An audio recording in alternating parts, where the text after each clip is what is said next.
Oh yay, oh yay, oh yay. Anyone having business before the King's Justice in the Superior Court of Justice, attend now and you shall be heard. Long live the King, the Honorable Justice Hennessy presiding. You may be seated. Morning.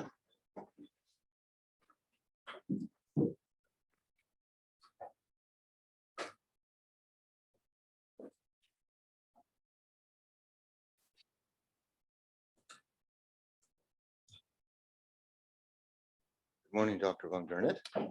Morning, Mr. Schachter. So this morning, we're going to first start off with tracking of proceeds.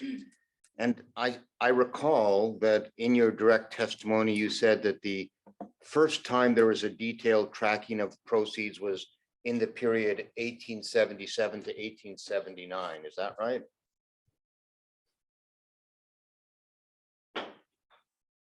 Yes, the question of proceeds had been looked into by Russell in 1857.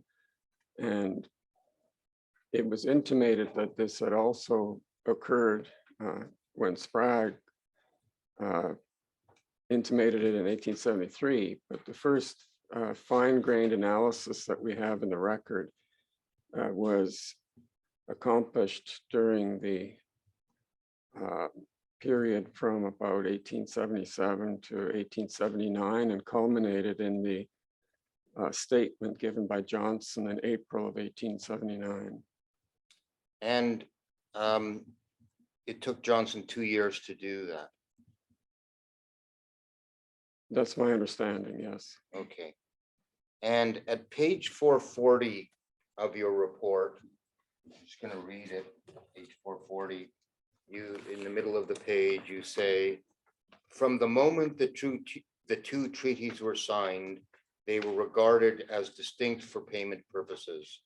This is evidenced by the way the initial down payment and first annuities were paid out, and is further suggested by how the funds were handled independently in the books. I'm sorry, you have to give me time to find the page. Okay. It was page 440. Page 440. It's your last thought on the second last paragraph.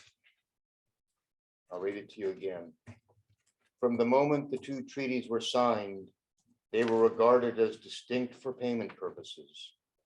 This is evidenced by the way the initial down payments and first annuities were paid out, and is further suggested by how the funds were handled independently in the books. Yes. And that, you stand by that?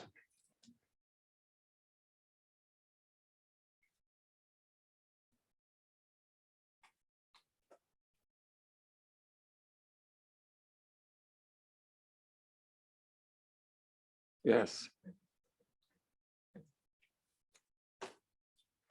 Now, Russell in 1857 gets a letter that was sent to Cauchon from Pennyfather, right? That's correct. The letter was sent from Pennyfather to the Commissioner of Crown Lands, who then gave it to his deputy. And we don't know how long it took to get there between, we do know that the Pennyfather letter to Cauchon is October 7th, 1857, and we're going to find that at tab 23 of the compendium.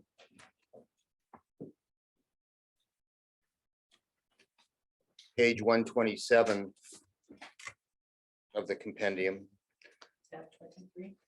Tab 23 of the compendium, page 127, and for whatever reason on this particular document, the 127 appears on the top right-hand page. I suspect it's because it was in landscape mode and somehow the computer decided to print it out sideways.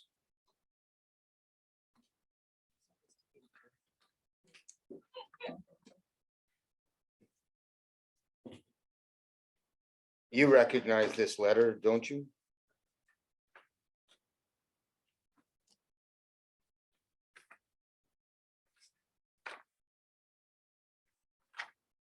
Yes, I do.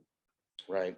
And it hasn't been transcribed to date, so if you'll see the next page on the compendium, page 128, I simply transcribed it.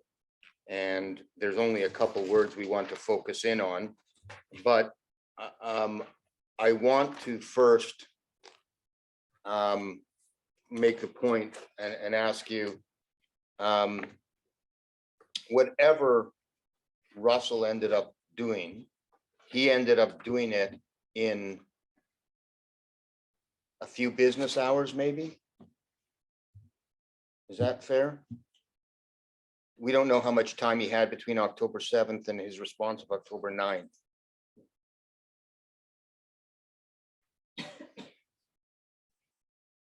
Yes, he had the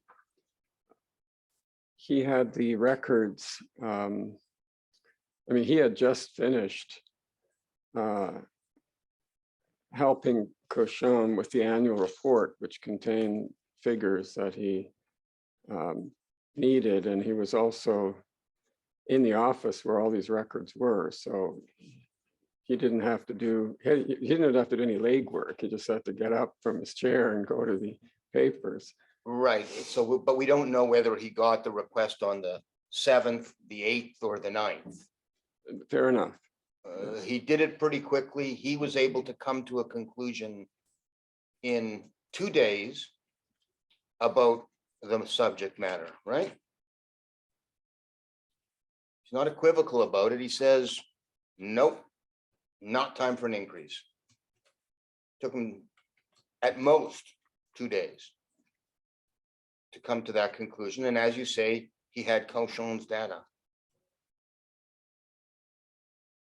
Well, it was his data actually that had been, Cochon's name is on the annual report because he is the senior minister in charge of the portfolio. But he did the groundwork. He's the top civil servant, so he did Right. most of the groundwork for that. Right, I'm not, it seems to me that a decision was made from looking at data that was available, and it took 2 days, not 2 years. Yes, Okay, so let's go back and take a look at the page 127. And this is Pennyfather's letter to Cochon that goes to Russell. And you'll see in the middle of the page, it's Is it better on the transcript?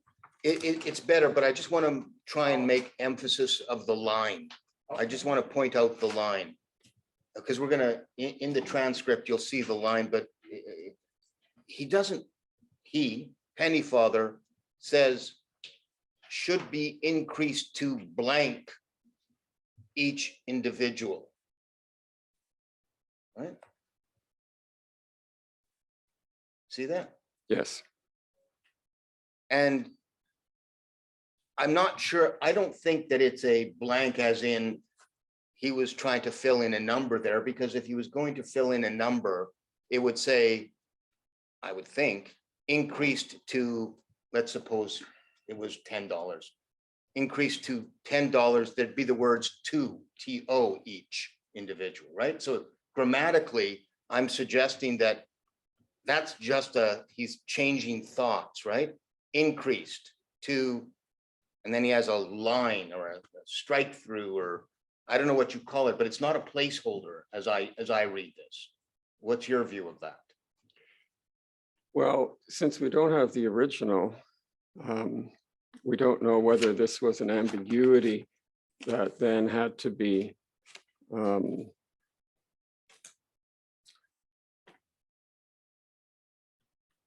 I mean, this is a copy of the letter. You can see at the below that you have the bracket and there's an SGD, Yeah, which is the short for signed. That was the usual way of indicating that the original was signed. And so I'm not quite sure if that blank was in the original or not. Perhaps it was. There's some uncertainty about that. Okay, so we don't know about the blank in the original. But Pennyfather goes on to not identify a $4 amount. And yes, he doesn't identify a $10 amount or a $100 amount. He just makes no mention of any dollar amount. Correct? Well, this copy makes no reference to a dollar amount. That's correct. That's right. And then towards the end of the document, on the transcription, he asks the question whether the value of such lands has yet increased. So Pennyfather has this idea that value is important, huh?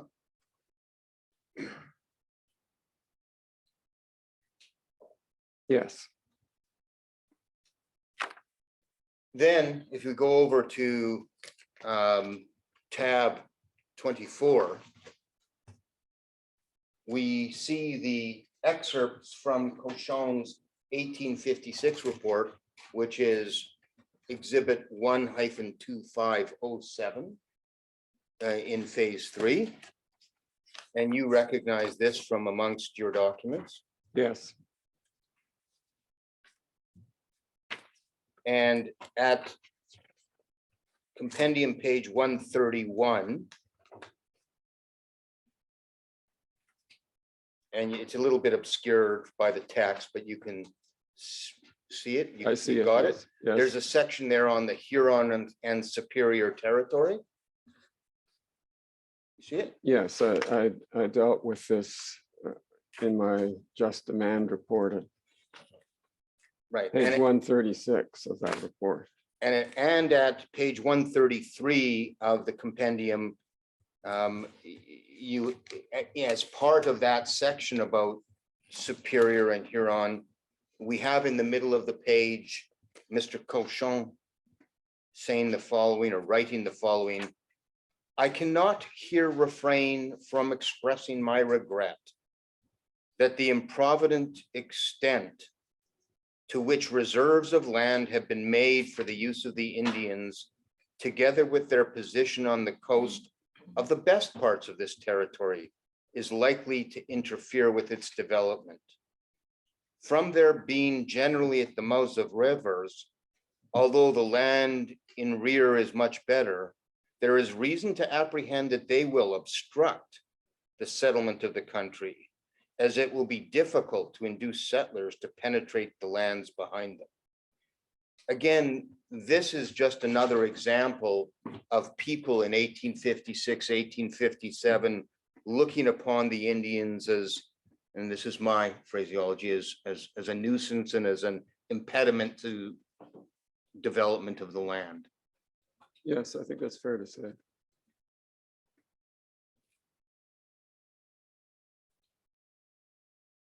And it's interesting, he, in 1856, at least, he suggests at the bottom of page 133, I haven't highlighted this. He suggests, though the mining operations here are as yet very limited, the metalliferous loads that characterize the rocks of the country are such as to justify the expectation that mining will become a permanent branch of industry in this country and form a considerable source of wealth to its future inhabitants. See that? Yes. He sounds to be having a little bit of a positive bent about the prospects of the territory. Yeah, I make this same comment in my report, that all of these, whether it's this one or all the others, tended to have a common theme. And that is, you know, we're not getting an awful lot out of them right now, but they have the potential. And there's often an expression of the rosy prospects for the future. Year after year, you see the same theme. Okay. Now, if you go over to page 137, it's Appendix H to Cochon's report. You will see some list of disbursements, and it's true there was some exploration that took place on Lake Huron. See that? Yes, Lake Huron isn't Lake Superior, it's different. yes, And you'll see that there's no reference to expenditures, at least for 1856, on exploration in Robinson Superior. yes, In fact, I believe in your report, you indicated that the expenses were not in respect of the Superior region, but were in respect of the Huron region. Is that right? yes. For the most part, what the surveying that was going on during this early period was in the Robinson Huron Treaty Territory. And if you go to page 140 of this document, you will actually find a statement of the surveys performed all the way from 1841 to 1856 Yes, for the whole of the territory. And there's, as I see it, only in 1854 is there a reference to some surveys of Indian reserves and mining tracts on Lake Superior. yes, So the money is on surveys is not being spent in Lake Superior. You agree with that? yes, Then we go over to tab 25. And here we have the October 9th, 1857 response from Russell, who looked at the data from Cochon and in those 2 days comes up with the conclusion. He says, I have the honor to acknowledge the receipt of your letter of the 7th instant and to inform you in reply that the government, having expended large sums of explorations and surveys on the north shores of Lake Huron and Superior. yes, But he's wrong about that. There haven't been large sums of exploration and surveys on the north shores of Lake Superior. There may have been some expended on Lake Huron, but not Lake Superior. yeah. One has to, for the most part, you're correct. If we're talking about the general surveys that involve the, the long lines that are intended to bring in the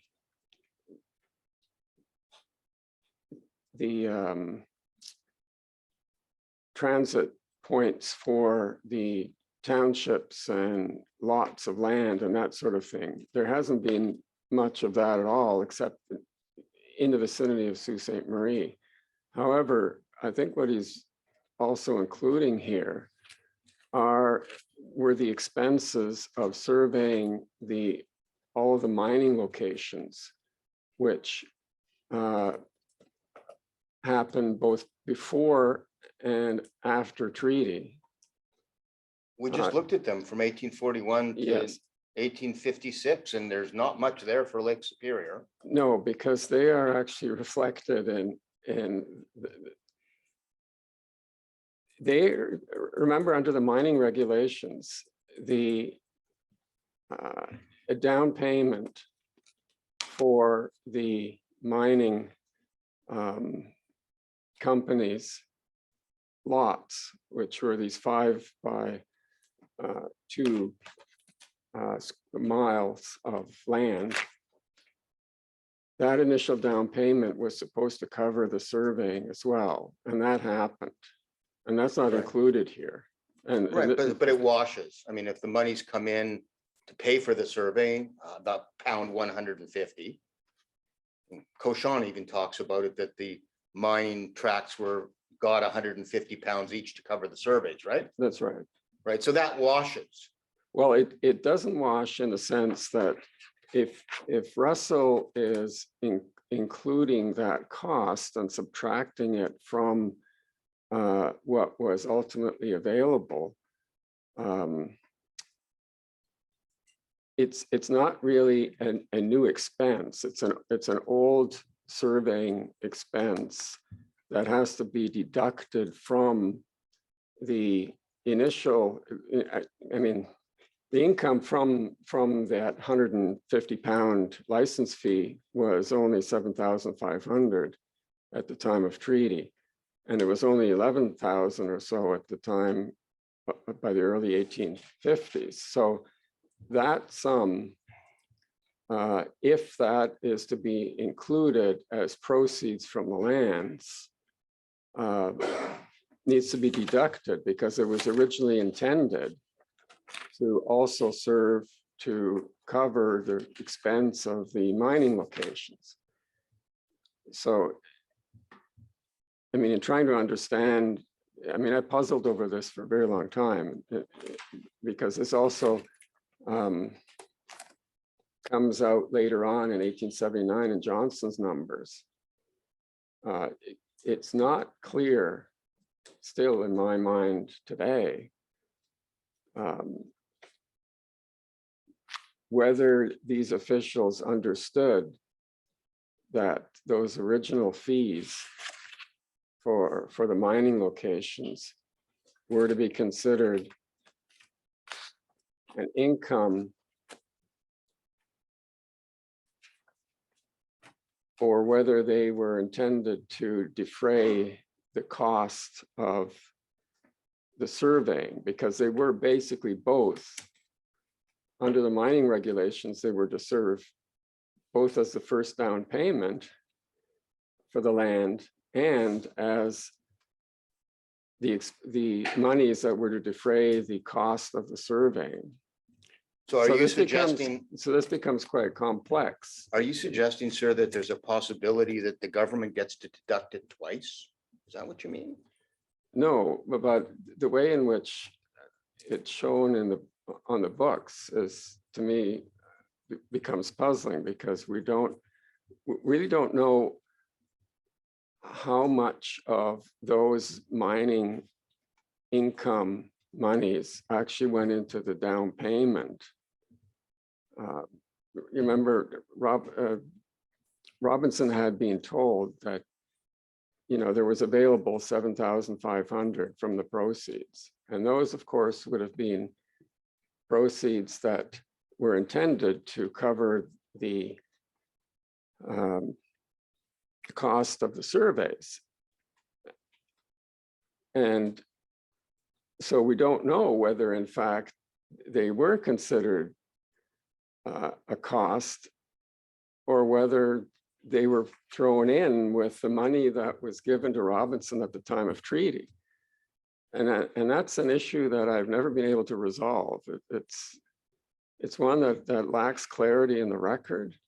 Well, maybe I can help you. If you look at page 135 of Cochon's notes, in the middle of the page under the heading mining locations, Yes, you will actually see in the second paragraph, it says mining locations on Lake Huron and Superior of 10 square miles each were assigned to applicants on payment of the sum of 150 pounds yes, to cover the cost of survey and other contingencies to be after credited to the party as part of the price of the location on the sale. yes, My point is that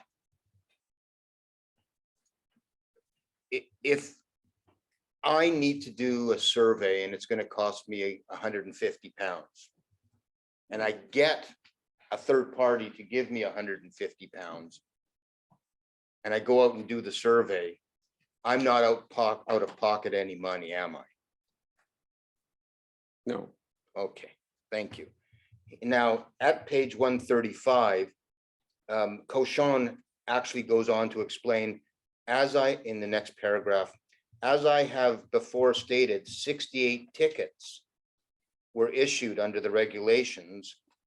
On 29 only of these has the subsequent required payments been made.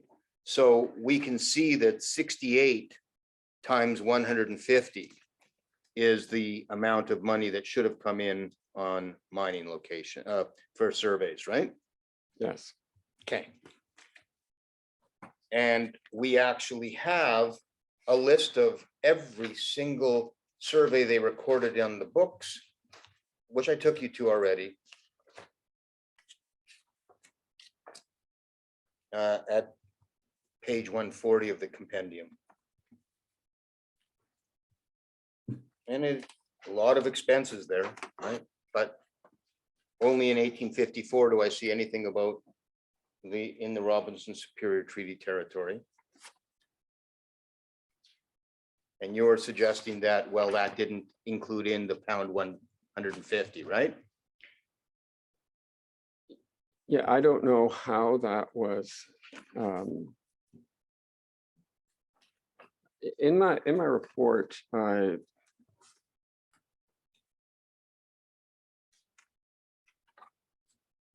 looked at all the different ways in which Russell could have come to the conclusion that he did. And it all depends on how the numbers are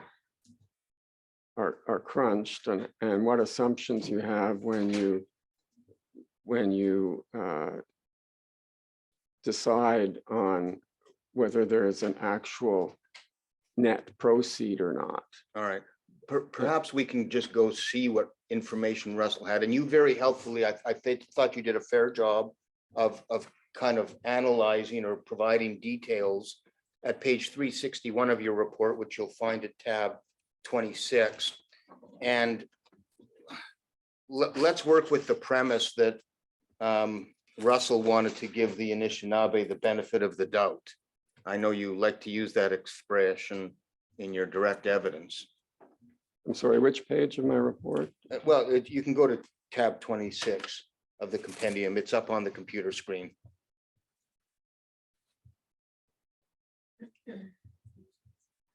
It's page 361 of your report. Yes. It's at page 143 of the compendium, tab 25.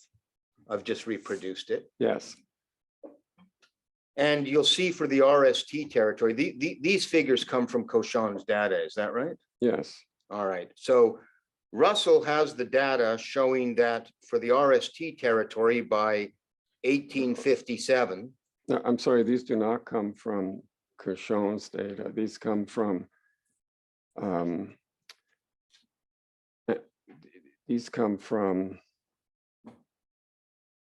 the Ontario's 1879 statements. Which are based on Cochon's data? Well, this is what I tried to do. That's exactly the exercise that I tried to do, is to look at Johnson's 1879 data, which goes back to 1850, and compare it. And I did a fine-grained analysis of that. In some cases, I could find where the actual numbers came from, and in other cases, I could not.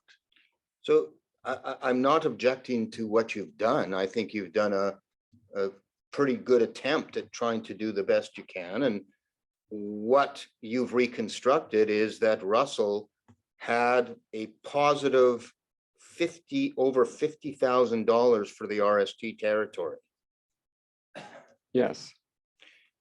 Now, he could have, if you took that $50,000, that would yield at a capitalized sum, at a capitalized rate of 6%, over $3,000 per annum in 1857.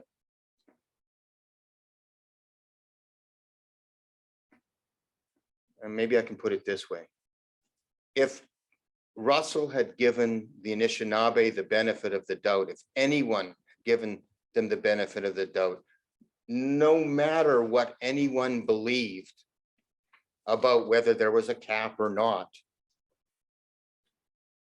this data in respect of the RST territory should have caused Russell to say, yes, there is money due to the Robinson Superior Treaty Anishinaabe. Do you agree with that? No. This is what I concluded from this table. If each year was considered in isolation and each treaty was regarded separately, an increase would be due in 1852 for the RHT annuitants, but not for the RST annuitants. And an increase would be due in 1853 and 1854 for the RST annuitants, but not the RHT annuitants, and so forth. Now, if one regarded the two treaties as a single agreement, as in fact had originally been proposed, then all Anishinaabe were due an increase in 1852, 1853, 1854, and But I want to 1856. stop you there because we just started this section by you confirming that the treaties were always dealt with separately. Yes, they were, in terms of the accounting on the books, they were dealt with separately, but I'm trying to get into the mind of what Russell may have understood at the time. And in fact, what Russell evidently understood in October of 1857, what he had in mind. You were don't know not what he had payment- in mind. Well, You're guessing. yes, but it's an educated guess, because when he says, quote, a sufficient sum to form a fund for the payment of the annuity agreed upon, those are his words, in his response to Pennefather, what he likely had in mind was an interest-bearing capital sum. And as I had calculated in my report, that kind of sum would require 70,000 just to finance the pre-augmented annuities. For both treaties, I'm only talking about RST. They're Yeah. dealt with separately. You've got $50,000 to the positive. That is more than enough to augment the annuity to more than $4 per annum per person, based on the existing population of 1240. That didn't happen. So I haven't finished yet. It would, moreover, that's just to finance the pre-augmented annuities. Moreover, you would need a capital fund well in excess of 100,000 to finance only the difference between the pre-augmented annuity and the $4 a cap, assuming a time of treaty population, a 6% interest rate. So if you do it that way, I can understand Russell's reasoning, but you're right. We're guessing here. But Dr. Van Gern, sorry, do you want to, is there something you want to finish? Yes, we do not know for certain how Russell arrived at the conclusion that he did. And I said that in my report. And we really don't even know if he looked at any figures at all. You've just reconstructed what would happen if he did look at any figures. Is that fair? I think it would be fair to say that he would have looked at the figures. I don't know what figures he was looking at. The ones that are available to us, I looked at. And depending on how you approach those figures, he could either have been right or wrong. Let's approach it in the way that Mr. Carney in 1858 approached it when he told the Anishinaabe, well, the increase you could get would be anywhere from $1 up to $4, depending on the revenues. Is that right? Yeah, so if Russell had used that approach, if that's what he was thinking, then he was clearly wrong in respect to the RST. Well, yes, indeed, because the $50,000 could have increased it above the pre-augmented annuity amount, right? Yes, And it could have from year increased to it. year, not necessarily every year, but it's certainly in some years. Well, no, but you could have taken that $50,000, and if you capitalized it at 6%, you'd get $3,000 per annum in 1857 forever. And I mean, with respect, I think you kind of got this idea in your mind that everything has to be capitalized, right? I don't necessarily agree with that, but they could have just given the RST Anishinaabe the cash without augmentation, without capitalizing it. That's one solution they could have done. But even if they wanted to only capitalize it, they could have taken that $50,000 to capitalize it, and it would have spit out, instead of $2,000 a year, which is the pre-augmented annuity, it would have spit out $3,000 a year. You agree? You can do the math at 6%. It's relatively easy. Yes, in my, please don't get me wrong, I don't advocate for any one solution to these payments or another. I don't advocate for a capitalized amount.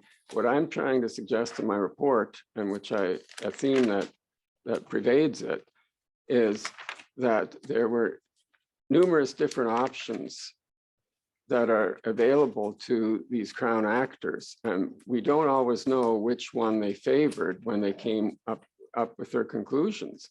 But you're right. If you crunch the numbers in one way, then the Anishinaabe should have been paid earlier. If you crunch them another way, which is the way Johnson did in 1879, then you have a different result. And if you crunch them again, the way in which Canada and Ontario and Quebec settled at the end of the century, then you once again have a different result. So what I'm saying is that depending on how these numbers are approached and what their assumptions are, you are going to have different outcomes. Some of them will be favorable to the Anishinaabe and some will not. Would you at least agree with me that what you identify as Russell's approach was not giving the RST Anishinaabe the benefit of the doubt, to use your words?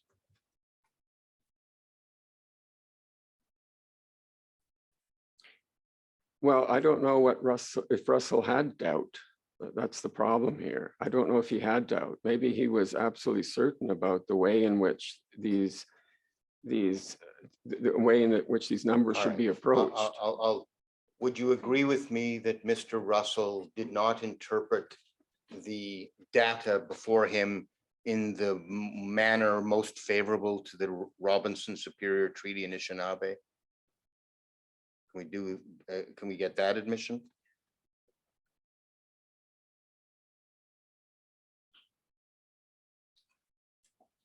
I think it would be fair to say that there are ways to look at these numbers that would have favored the Anishinaabe in 1857. Thank you. Can I just catch up? Yeah.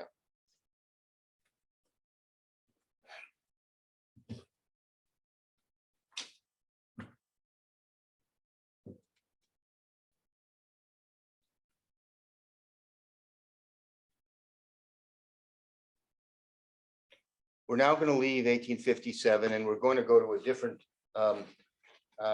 area, which is I just want to deal with some of what I consider to be some issues regarding your slide deck. And so it's slide 59 and this is all the just demands document, just demand exhibit 52. And if you go to slide 59. Slide deck for the just demands. Yes, exhibit 52.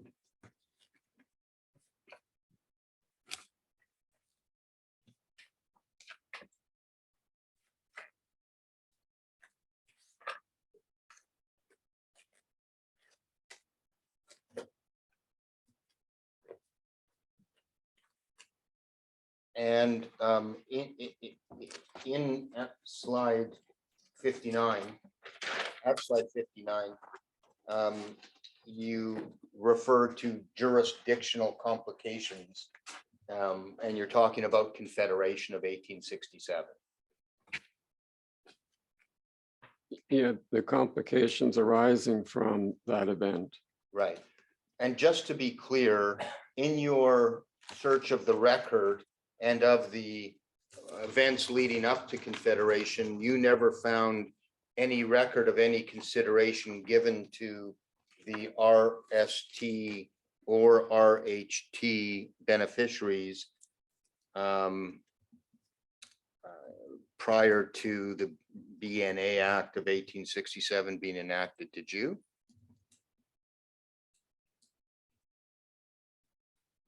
You're going to have to repeat that question.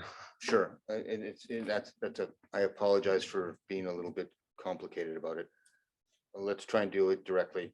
Nowhere in the record of the discussions of all the persons who ended up arranging for the BNA Act to come into being, was there any concern identified for the Robinson Superior Treaty beneficiaries? Is that correct? Yeah, I did not look into all of the discussions leading up to Confederation. That's a huge task, but if the question is, did I find anything in my research? No. The only thing I'm aware of, and maybe you've come across it as well, is that Indians and lands reserved for Indians under 9124 ends up being a federal responsibility, correct? Yes, obviously that there were lengthy discussions about that leading up to Confederation. Well, I'm not sure that there were lengthy discussions about that. I know it ends up that way, but I haven't seen any lengthy discussions. So we got to be careful about that. Well, I mean, this isn't the first time I've done a case from the 19th century. So I do recall there were discussions about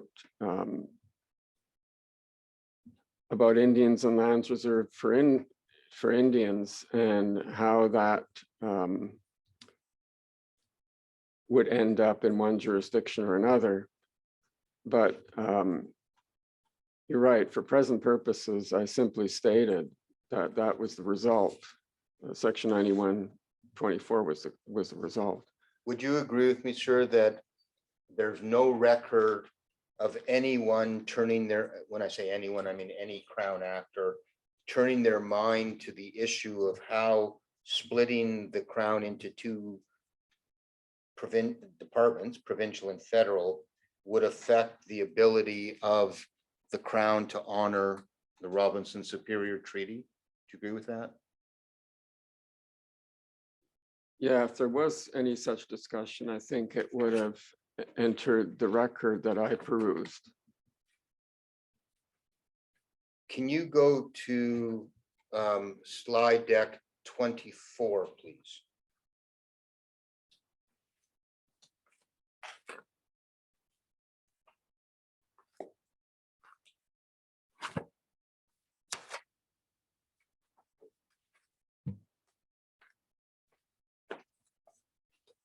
At slide deck 24, you say that there are hints in the record that occasional audits had been done.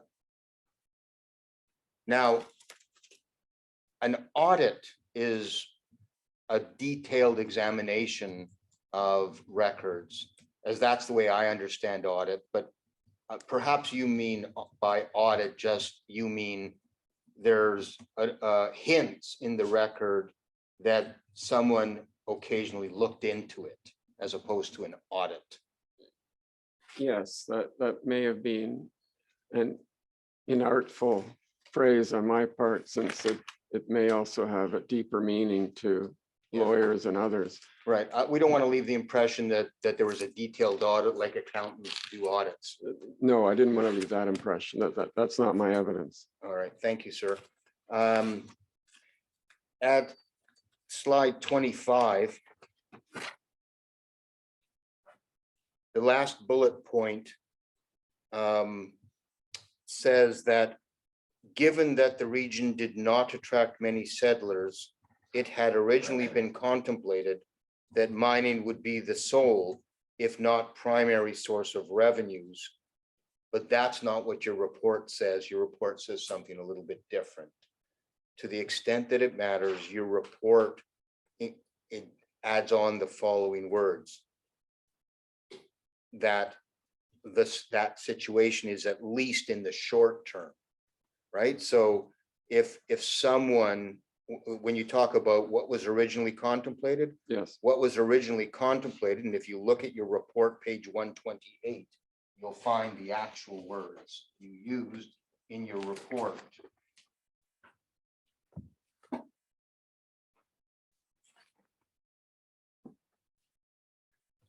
in the middle of the page, page 128, you say, indeed, it had originally been contemplated that it would be the sole, if not primary source, at least in the short term.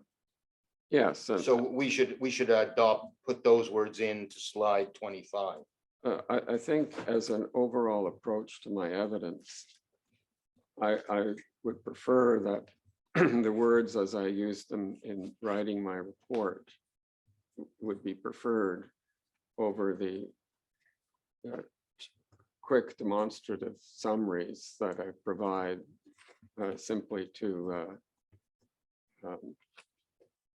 assist the viva voce presentation. Okay. Thank you, sir.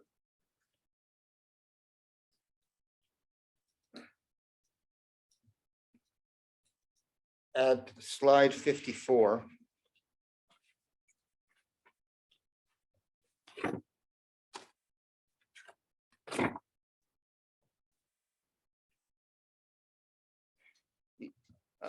In the second bullet, you have assumed that the reason why the Indian Department did not track proceeds either before or after Confederation was because the annuities were paid from the CRF and not from proceeds. You see that? Yes, Oh, sorry, not from land or timber proceeds, more accurately. Correct?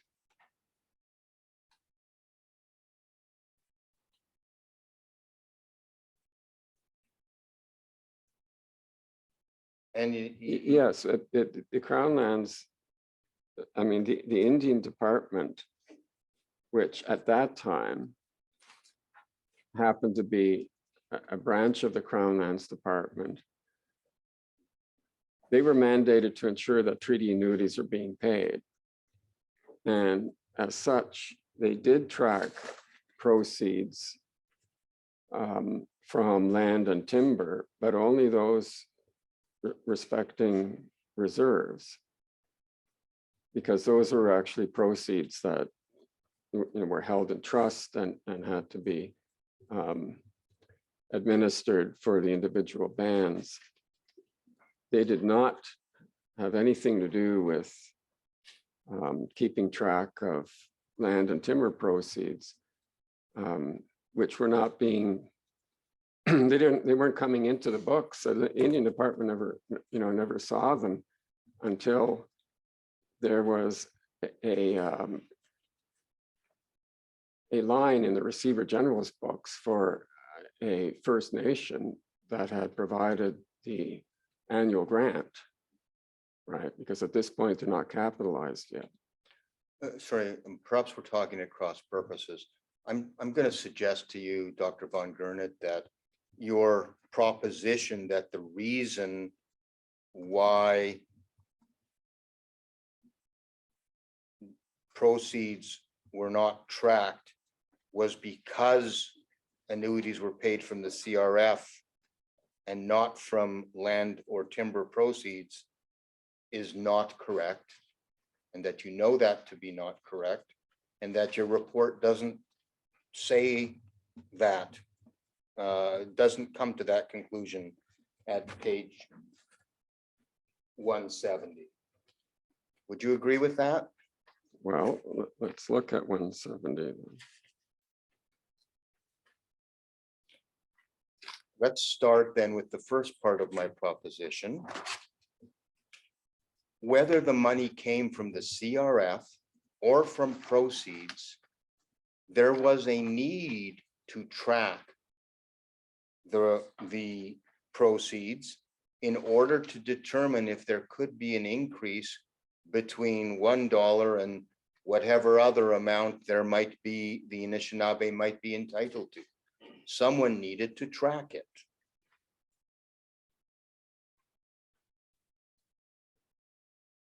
Would you agree with that? Well, I make, Could yes. you answer my question? You agree with that? yes, All right. And the point that you're trying to make is that the data wasn't available to them easily because wasn't available to them easily, but that's not the reason why it wasn't tracked. I can understand it may not have been easily available to them. But would you agree with me that that's not the reason why it wasn't tracked?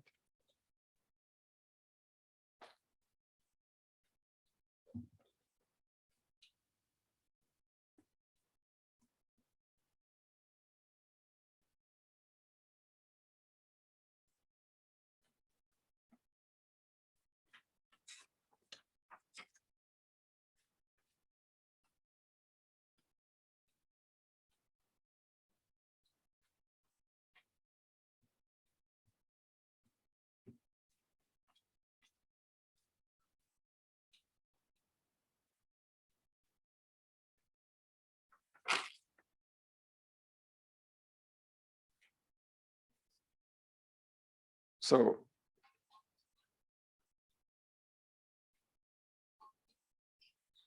the Indian Department did not track proceeds from the lands. We know that, except the ones relating to timber and land sales in respect to reserves. The question then is, why did they not track proceeds from the lands for the purpose of the annuity augmentations? Which they knew they had to do from day one. Yes. But under their thinking in 1860, which is what we're talking about here in this particular period throughout the 1860s, those monies to provide for annuities are coming from the CRF. And so they're not tracking, they're not in the habit of tracking proceeds from lands outside the reserves. The Crown Lands Department which is the larger branch of which the Indian Department at this point is a subsidiary, is the one responsible for tracking. The Indian Department is not tracking them. It's the Crown Lands Department, the larger one, that should be tracking those proceeds, right? So the Indian Department does not think of itself as being the tracker of the proceeds that are required to pay for the annuities. I'm going to read your bullet at slide 54. Yes. However, the Indian Department, the branch of the Crown Lands Department, mandated to ensure that treaty annuities were being paid, Yes. did not track such proceeds in its accounting, Yes. either before or after Confederation. So we know that they didn't. We also know that they had an obligation. I'm going to stay away from obligation. We also know that they needed to do so in order to figure out whether or not there were sufficient proceeds to enable the Crown, without incurring loss, to increase the annuity secured to the Anishinaabe. So we knew they had to do it. And we know that they didn't do it. That's your point. But the reason they didn't do it is not because the monies came from the CRF. It's got to be something else. It may have been more difficult for them to do because Yes. annuities were being paid for the CRF, Yes. but that's not the reason. And you don't even say in your report, you don't say that that was the reason. This is something new in page 54. You just make the point in your report at page 170 to 171 that since the annuities payable under the 1850 RST and RHT were not being drawn from specific land sales or timber dues, the accounting pertaining to the North Shore, Lake Superior Indians, and the Ojibwe of Lake Huron did not track such proceeds. Yeah, I think that's a fair comment. Again, Thank you. I would, Can you just tell me what bullet you're reading from? I was reading from the second bullet on slide 54, and I was comparing it to the words used in the report at page 170 to 171.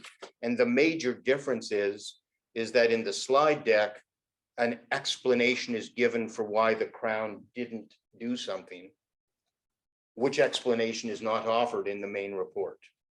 And I'm just trying to point out that the conclusion that this is because they were paid from the CRF is not a fair conclusion that you drew in your report, and it would be incorrect to do so. Again, I think my report should take precedence. Thank you. But there's more than that in that last question. In your report, there is no explanation. Mr. Schachter says.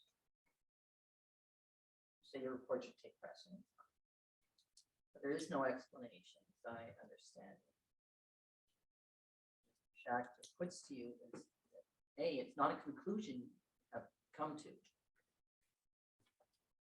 Well, And then he goes further and asks. Yes. Is it an unfair conclusion? I think there is to some extent, it's explicable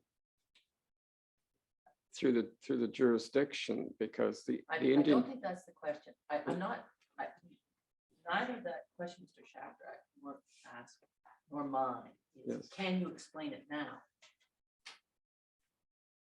Question is, in your report, he asked you to confirm. In your report, you didn't come up with an explanation. an explanation for why, The explanation you came up with on. Why the slide- Crown didn't track the proceeds. Page 54 of your slide deck. yes, You came up with an explanation why they didn't track the proceeds. That explanation is not in your report. It's in your slide deck.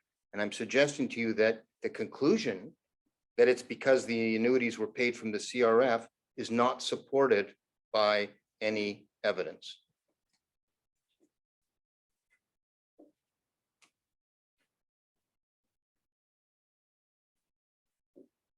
well, I think I do make it clear throughout my report that the Indian Department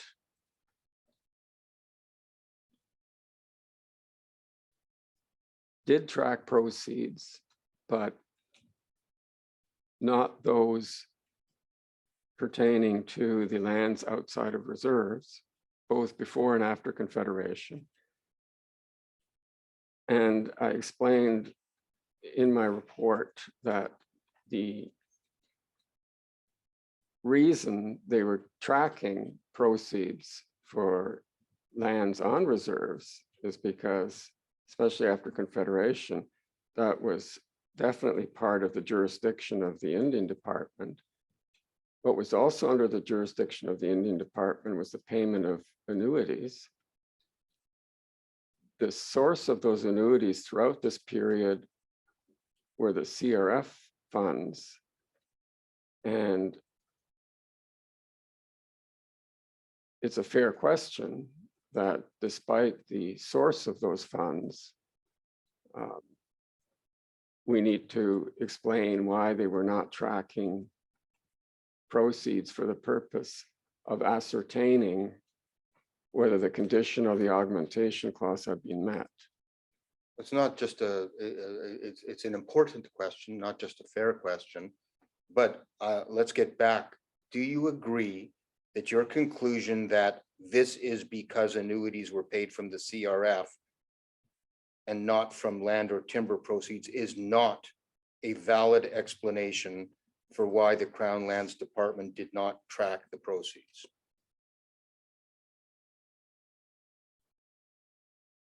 Yes. Thank you. Let's go to slide 77.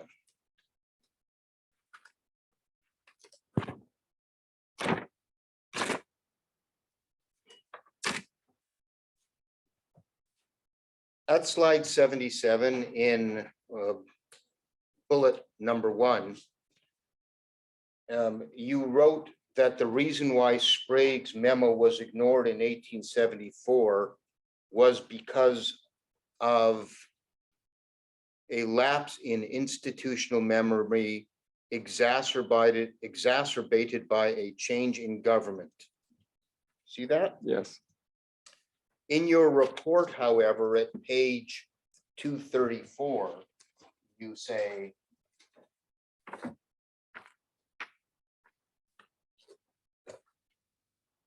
why Sprague's extensive preparatory work was neglected is unclear, but it is possible that a brief lapse in institutional memory may have been created by that civil services servants passing, as well as the reorganization of the ministry and the changes in its leadership. So what is a definite statement in slide 71, when you actually look at your report, it's unclear and it may be possible. So there's a different Sorry, 77 or 71? 77, slide 77, First bullet. first bullet, Thank you. lapse in institutional memory and exacerbated is identified as the reason, whereas in the report, it's unclear what the reason is, but it's possible that it could be those things. yes, again, my preference would be to hold my opinion as that expressed in my report. In every instance, I give the page numbers in the slides with that intention. Right. But I think it's important because, you know, the slide deck has been entered as an exhibit so Yes. that the judge can use it. And we don't want the judge to use the wrong words, and because words Yes. matter. Yes, but fair enough. Those are fair points, Mr. Schachter. Thank you. Can we go to slide 104?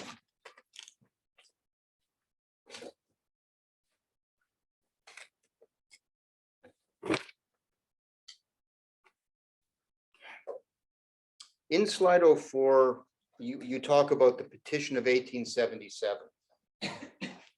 And in slide 104, as I read it, you've left out a very important part of the story, which is, to your credit, sir, in your report at page 323,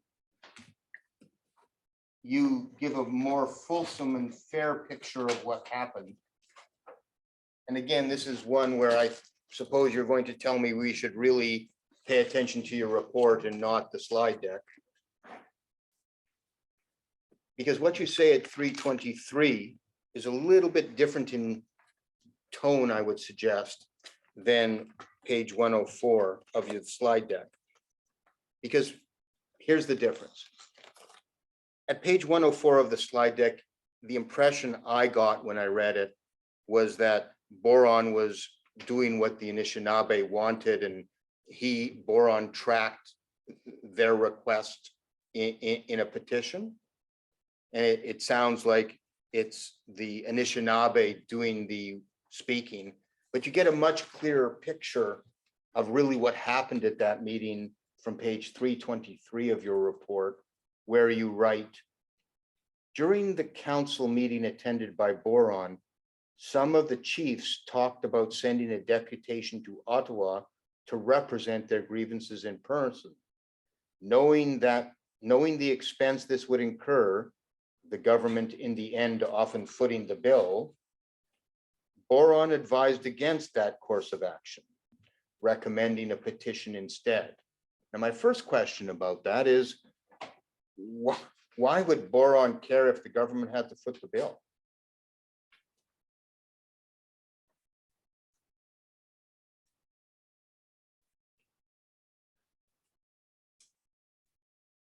Well, Boron, if you read his actual explanation to the government that accompanied this petition, actually was concerned about that. And I don't know why. It's a good question.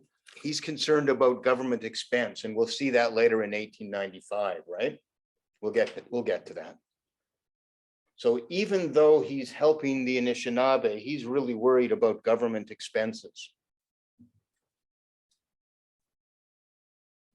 Yes, I think that's reflected in his November 23rd, 1877 letter to David Mills. Yes. And Boron then, sorry, your report goes on to say, Boron advised against the court of action, recommending a petition instead. This was agreed to by the chiefs on the condition that the MP himself undertake the task of drafting the document. So you've made it sound as though the chiefs wanted the Boron to draft the document. And does Boron say that the chiefs were the ones that insisted that he write it?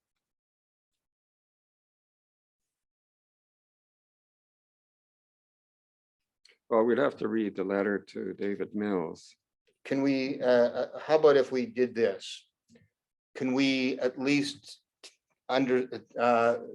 make sure that the judge knows that whatever is in that petition is the product, that Boron is the author after discussing the matter with the Anishinaabe, right?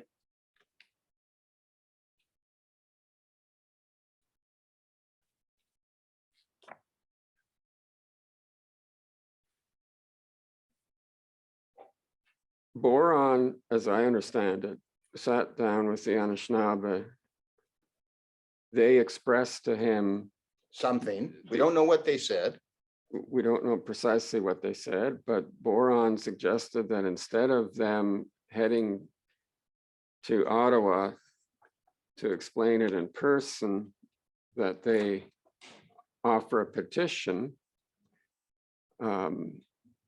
They asked Boron to help them with that, and he did. It's clear that Boron was trying to communicate the intent of the Anishinaabe concerns to the government through a formal process. Right, And but modified through his lens of understanding, right? yeah, so on page 326, I address that very point. I say, as is true of some earlier memorials, it is not always easy to distinguish the views of the Indigenous petitioners from the opinions of the non-Indigenous author, in this Yes. case, Boron, even when the former signed off on the end product upon completion.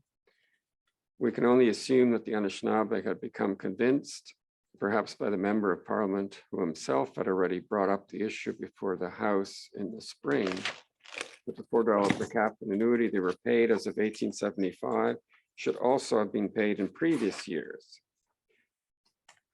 So Boron was then enlisted to provide the language and rationale necessary to make the argument, much as a lawyer might prepare an application on behalf of a client. And then I go on to talk about the words themselves. So I am throughout, I am quite alive to the issue of the crafting of these memorials. Boron had his certain style. He didn't use great father and children and that sort of thing. Excuse me, sir, what page did you just? I just read from page 326, he said. yes, 326. This is the point I was trying to take you to, sir. Yes. The very point you're making right now. So we have to be careful about what Mr. Boron says, as with respect to, really anyone who writes on behalf of the Anishinaabe, right? Yes, including Shonay and others who assisted in memorializing the concerns of the Anishinaabe in writing. So do you, since we're talking about boron right now, do you remember in 1895, you testified he wrote a letter to Irving about the arbitrations? If you can point me to an area in my report where I do. Well, I'm gonna look to Ms. Lewis to find that. I've got an incorrect citation in my handwritten notes. So I'm gonna need some help. What year was this? And we're talking 1895. 1895, and it was boron. Yeah, So that, this is where boron, I'll just give you the context while someone tries to find it for me. Or with Miss Lewis tries to find it for me. The context is in 1895 during the arbitrations, Boron, who is at that point working for the province, explains what a disaster it would be if you allowed the annuities to be paid other than the fixed population amount of 1240. yes, And I've lost the reference to what slide that is at. so I deal with boron's evidence during that period, starting at page 379 of my report.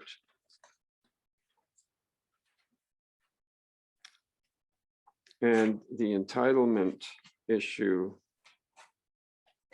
that boron had concerns about starts at page 380 of my report. Okay.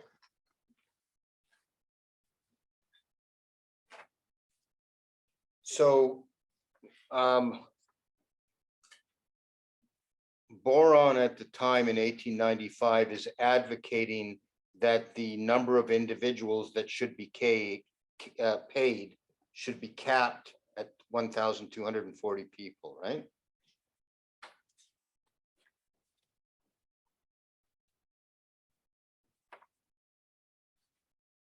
Yeah, I'm not sure what if any figure he gave, but I do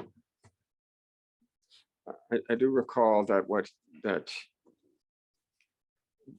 the problem that he had was that he feared that the proposed definition of entitlement that the arbitrators have suggested was too liberal, as he called it. And that it would, quote, saddle upon the province forever an unlimited number of annuitants, end quote. Yeah, let's turn to page 383 at the bottom. I found the reference I was looking for. Page 383 of your report. I will read it to you. Boron thought that Robinson's original intention had been to follow the earlier treaties in which the Crown incurred a limited liability. Thus, the only pecuniary obligation totaled 4,400 per annum. And then you actually quote from Boron's letter at 384. Yes, But, and then this is what I was looking for. But in order, as Mr. Robinson says, to leave the Indians no just cause of complaint, a clause was inserted securing to them certain prospective advantages. yes, The insertion of this clause marked as I believe, a new and dangerous departure. This is Boron talking. yes, This is the supposed friend of the Anishinaabe talking. yes. Doesn't sound like he's been very much of a friend in 1895. When he says the new and dangerous departure from previous policy, it was not, it had nothing to do with the augmentation being linked to net proceeds from the lands. He never talked about that. He still believed that that they were entitled to the augmentation from proceeds from the lands. But what he did think was a dangerous departure was that there was More than No 1240 people collecting. there was no specified upper limit on the number of annuitants. And Yeah. so he much like the arbitrators, he attributed that to this belief at the time, which was common, that, you know, the First Nations were dying out with no probability of recovery. And they thought that that's the reason why this had been an oversight in the original drafting of the Robinson treaties. I'm trying to be fair to Mr. Boron and what his history of conduct shows from his earlier petitions and concerns about imposing money on the government all the way through to 1895, when he writes and says, oh my gosh, there needs to be a cap. He's concerned about government expenses, even though he's advocating for the Anishinaabe. He's conflicted. Would you agree with that? Yeah, I think he is. I mean, even though he was an Ontario official by this time, he agreed that Ontario was liable for the annuity. But he thought that since the original intention, as he understood it, had been to follow the pre-1850 treaties, there should have been an upper limit on the number of individuals who were entitled to the annuities. That was his reasoning. But he's concerned about costs to the government, right? Well, ultimately that translates into cost. Yeah. And he's conflicted because he wants to help the Anishinaabe, but he doesn't want costs to be burdensome to the government, not even the cost of going to send a deputation to Ottawa. Yeah, but it's a little more complicated than that, Mr. Schachter, because the Anishinaabe themselves were not always suggesting that anyone is entitled to these annuities. They themselves understood there to be limits. Well, wait, we're talking about Boron's character here. We're Yes. trying to give the judge some guidance about how much stock she should place in what Mr. Boron says for the Anishinaabe. That's what we're trying to do here with you. Yes, but he's talking about ensuring that what he refers to as quote unquote bona fide Indians are only the ones who are entitled to receive annuities. He doesn't want to have a liberal interpretation of entitlement that the arbitrators gave expand the scope of the entitlements to an infinite point, because the issue of entitlement is live during this period. Everyone's talking about it. There are, Indigenous peoples are also saying that, we don't just want anyone entitled to our ancestors' treaty. We want only those who are actually entitled, and that's what he's trying to get at. No, he's not, sir. Look Yes. at your own writing at page 384. His concern is, but that, my friend wants to object. Are we having an argument with? It would have been with us. Good question. Okay. Same notes. Okay. Let's try it this way. At page 384 of Yes. your report, you say, note that the new and dangerous departure from previous policy was not that the augmentation was linked to the net proceeds from the lands, a circumstance that never came up in his analysis, but that there was no specified upper limit on the number of annuitants. Yes. It's not about who's a proper annuitant, it's about the number of annuitants. Yes, but the number of annuitants is inextricably tied to the question of entitlement definitions. Well, can I just throw this in? If your evidence is that the number is inextricably linked to entitlement, that suggests that births are a question. That if you have 1,240 people one year, the next year you have 1,241 because there was a birth. That is an entitlement. That's a fair point, and I'm not suggesting that I mean, in that sense, yes, boron is suggesting that there should have been an upper limit. But what he's mainly concerned about here is not so much that there's going to be a natural population increase, but rather that there is going to be an expanded definition of who was entitled.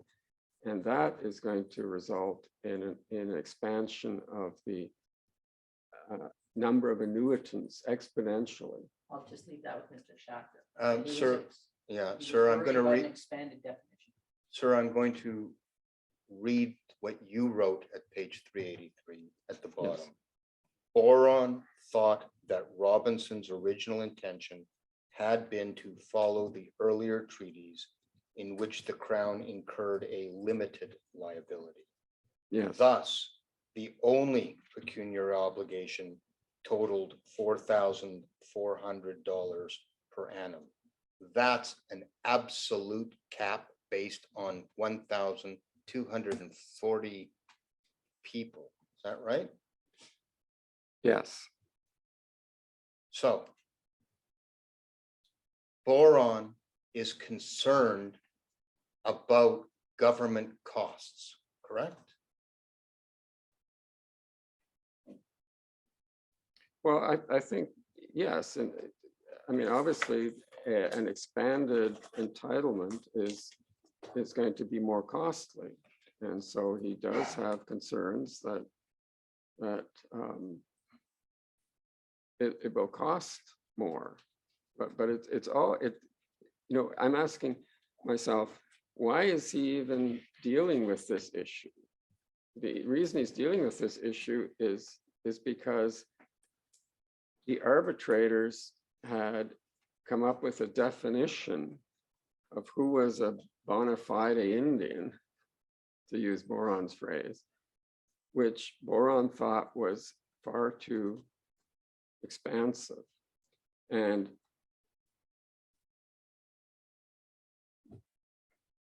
that's what he's reacting to.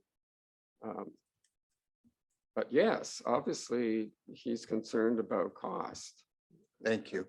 This might be a good time for a break.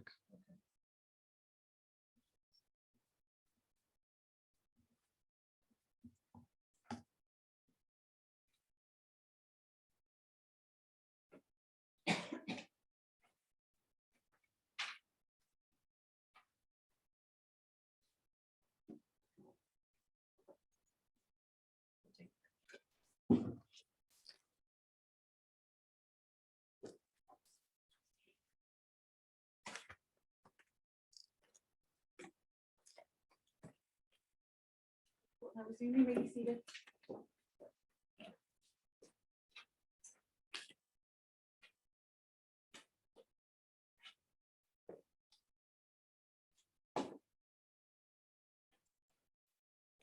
Dr. Von Gernert, the last tab that I have at tab 27 is a series of documents that I've collected all in one tab dealing with what happened in 1873 leading up to the augmentation of 1875. And remember when we talked about looking at all words and trying to keep an open mind about what words say and what they mean, and remember that? Yes, So I'm going to ask you to keep an open mind and be open to the possibilities that reading the document a little more closely than perhaps others have done, we can together try and help the court with what happened between 1873 and 1875. So I'm going to start my journey by just reminding you what happened in 1865. You remember that there was the Picquiccianini petition where he says, give me $4 and then the balance should go somewhere else, right? Yes, Then we have the famous February 12, 1873 petition. Now, this is the petition from Fort William that you say instigated the increase, right? yes, So let's take a look at the petition and see what it says and what it doesn't say. First thing, it starts off with a reference to my father. That's the reference to the kinship, what I call the kinship metaphor.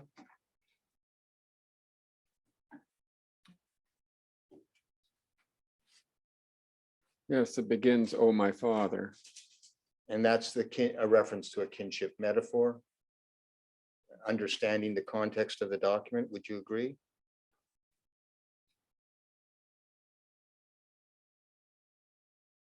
Yeah, again, this is, by the Jesuit Chaunet, who's misspelled in the document. Yeah. Who is translating from Anishinaabe to French, and then this is his English version. And he uses the expression, "my father." All right, so let's back up because you've raised a good point. So this is a document that is signed by Chaunet, Yes, who interpreted something that was said to him in Anishinaabe-Moan. yes, He then translated it into French. yes. The French document, it no longer exists that anyone can find, correct? I haven't found it, no. And Chaunet, then translates it from French to English. Yes, And what we have is the petition of February 12th, 1873. And in your direct evidence, you identified that Chaunet was not that literate in English, correct? well, he was definitely trilingual, but his English obviously was not as good as his native French. Yes, yes. Let's continue on. The second thing, right after father, it says, weeping. We ask from you our lives. And you might remember from phase one that that's an indication of what's called a pity speech. Yes, And a pity speech is where the Anishinaabe don't ask for everything they're entitled to, but just some things they're entitled to. well, I don't know if that's a good definition.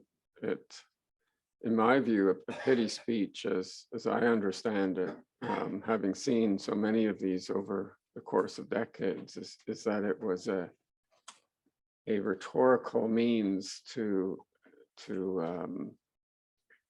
elicit what you want through expressions of pity or expressions of wanting the person who is to provide you with something, wanting them to pity you. Yes. All right, we don't need to ask questions about that. I think the court's made some rulings on what a pity speech is in phase one. So let's move on.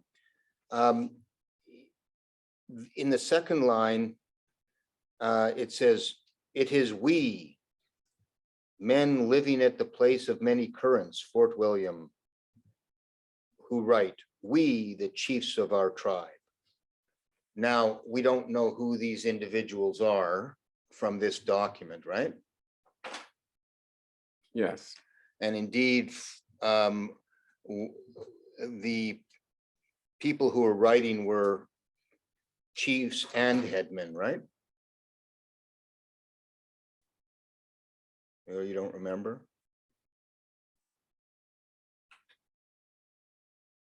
I wouldn't be surprised if it's both chiefs and headmen. I don't recall specifically. Okay. I wanted to focus on the word we. It is we. And they go on to say, we would recall. See that there? Yes, And then they talks about lands we own. And then they talk about the half which you bought from us. So suggests that is this suggesting that the Anishinaabe believe that they've only surrendered half of the RST territory? I don't think that's I don't think that was the original intent. I mean, if you read it literally, that's what it says. Yes. But clearly we can't just read this literally and suggest and take it on face value. We have to read it with some care and thought, yes. Yes. Now, after referring to the collective we, they then shift to the individual. They then say, reason enough there is already, I think, that you should give me. So they've switched from we to me. Is there anything to be gleaned from that, maybe?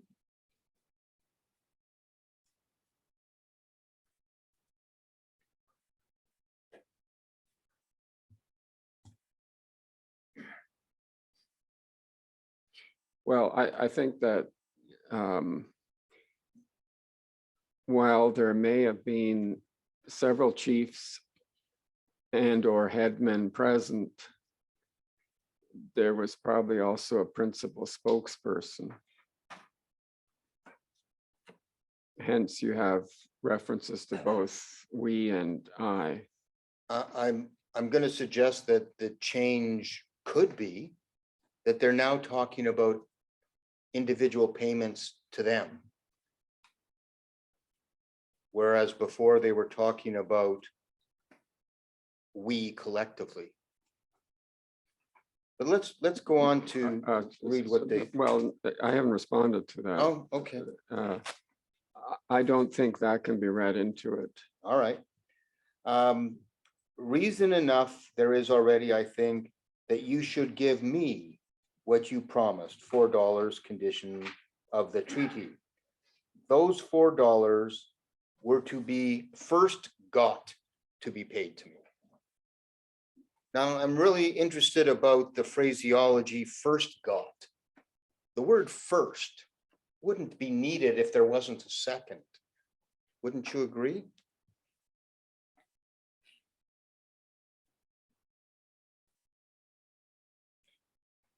In other words, Dr. Vern Gurnett, the individual ask here is about $4 that would be first got, leaving the impression that there's something else to be second got. You could infer that, couldn't you? You know, this is a grammatical issue where you literally can get lost in translations. The impression that I had, I mean, yours is an alternate impression. It's not one that came to me when I read this. All right, I'm asking you to keep your mind open about the use of the word first. Yes, well, the way that I read this is that those $4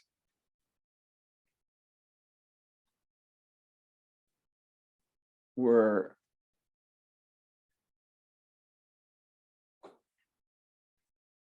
originally to be paid from the land, which contains in its vast extent such great riches. So it's the idea that, you know, that's where our $4 should be coming from. That's how I took it. It's nothing more than an expression that it was our understanding that the $4 were to be paid from the proceeds of the lands. But you wouldn't need the word first at all to communicate that meaning.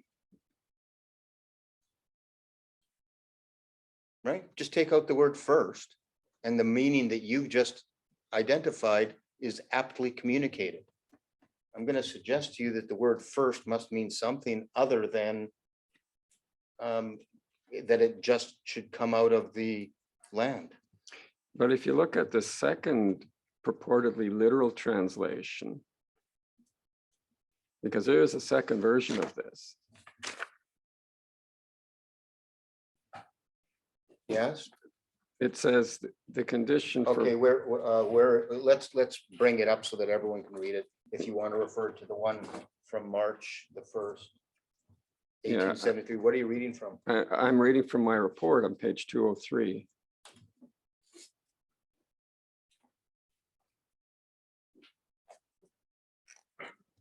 All right, so this is another version that you say Shoney did. Yes, Now, this version, you would at least agree with me, that's not the version that went with the petition from Dawson.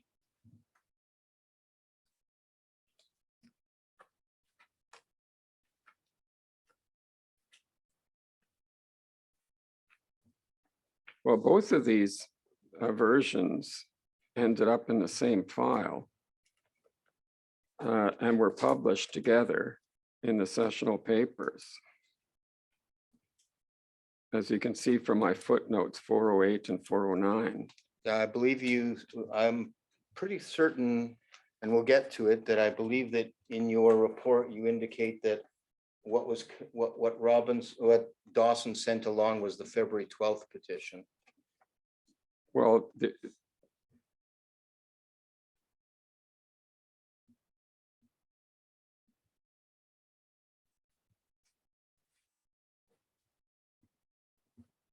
well, we can confirm that as well, but for now, I just wanted to point to the second. All right, that's fine. We can Yes. point to the second one, and the second one still uses the word first. Yes, so, but there, the grammar is a little different. So the condition for $4 is that this, my payment, should at first come forth from that great land greatly rich. So that's a different grammatical construction that, you know, and this is a purportedly literal translation according to Shoney, as opposed to the other one, which seems to be more of a paraphrase. Well, wouldn't you agree with me, sir, that Shoney's first petition from February 12th is one where he's trying to communicate the purpose and intent of the Anishinaabe, as opposed to a literal translation that could lead to confusion? Well, it's already led to confusion just simply by, Well, we're asking about Shoney's intent. yes. I admit that I'm it, a bit mixed up now, what Yeah.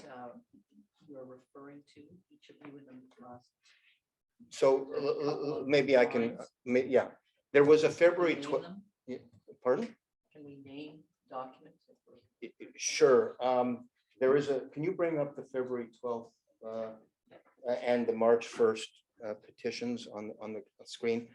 What happened is that there was a February 12th, 1873 petition, which is at compendium, Page 144.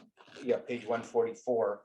And at some point, we don't know when, but probably before March 1st, because that's the date of the so-called literal translation by Shoney, we have a similar document.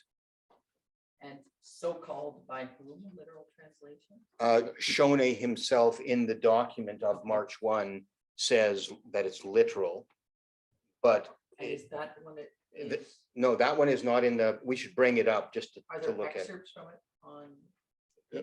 page 203? Yeah, but it would be better to look at the actual whole All right, document, but I that- think. But that is, the excerpts on page 203 of the report are not from the document on page 144. Is that what you're pointing out? No, the portion of what Dr. Von Gernert has, the first paragraph about reason enough there is already, Yes? that is from the February 12th petition. And then when Dr. Von Gernert continues, another purportedly literal That's from the March 1st. Oh, so they're actually different dates. Yes, they're different dates. Sorry, I had a Yeah. mistaken impression. Yeah, you know, it's contained in the sessional papers.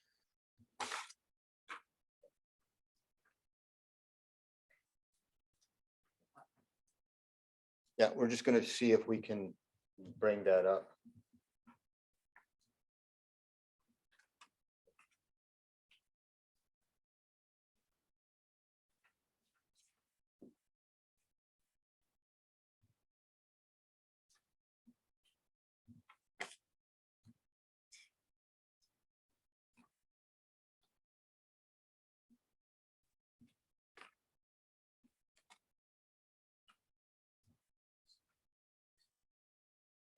It will be part of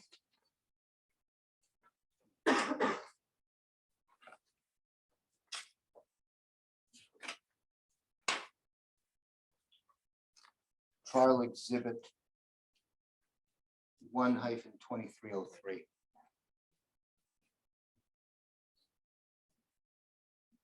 Yes.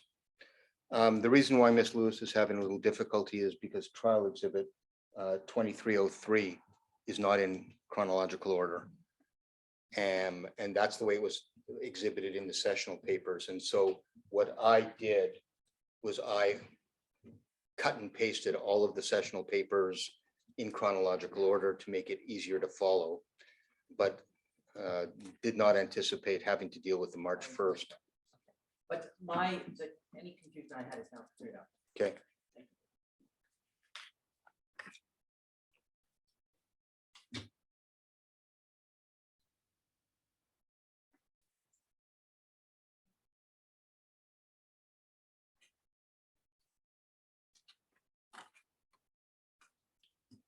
Do we need to take a 5-minute break perhaps?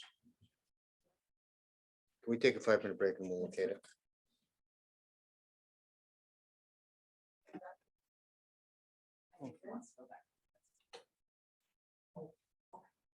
Back on record? Yeah. Thank you. Are you good? Okay. All right. So again, here we have the second document, which you were referring to as a more literal translation. It's up on the computer screen. In my report, I refer to it as a purportedly literal translation by Shonay, Yes. and that's based on the fact that in the original archival document, it's actually Shonay actually says it's a literal translation. Okay. And just to be, let's go back. You see in the first paragraph, again, they say about they're weeping for our life. Yes, And they say they're the principal men of their tribe, not the chiefs of our tribe.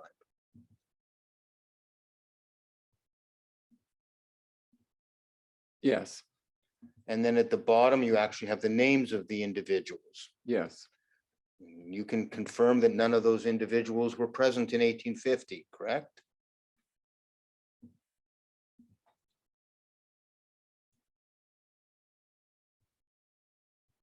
even with the confusing orthographies, it's probably a reasonable assumption that none of them match any of the names found in the RST. Then we have again, the expression first come forth. And this is where we were sort of stuck about the word first, whether it's this petition or the February 12th petition, which is at page 144. When I say this petition, I apologize. The March 1, 1873 version of the February 12th, 1873 version, either version, both use the words first. Yes, but in a different grammatical structure. Well, to suggest that it should first come forth from the great land, the land greatly rich. Are you suggesting to me, sir, that anybody on the Anishinaabe side believed it would come secondly from a different source? There's no evidence of that. No, again, my point here is that if you're going to make the argument from the grammatical construction in the first instance, you do need to read it in its construction in the second instance. And so at the end of the day, whether the word first is in there or not, it's subject to, a number of different interpretations. So Okay. Perhaps we can go on with the petition at 144. I didn't cut you off, did I? no, All right, thank you. At 144, for the record, that was on page 10 of Exhibit 2303 in Phase 3. Well, let's go back to the February 12th version of the petition, and the writers, who we know from the March 1st petition who they are, or at least according to Shone, they say, "I would speak of that part of my reserve which has been taken away from me. I was told that I should be paid for it separately. It is that I ask for." Then I want to focus on these words. "I was told that that money would be paid to the chief of the militia, the governor general, and that he would put it in my pocket, and that I should make what use I thought fit of that money, the proceeds of my concession." See that? yes, And so here, the Anishinaabe are talking about proceeds, right? From Yes. a reserve surrender. that's right.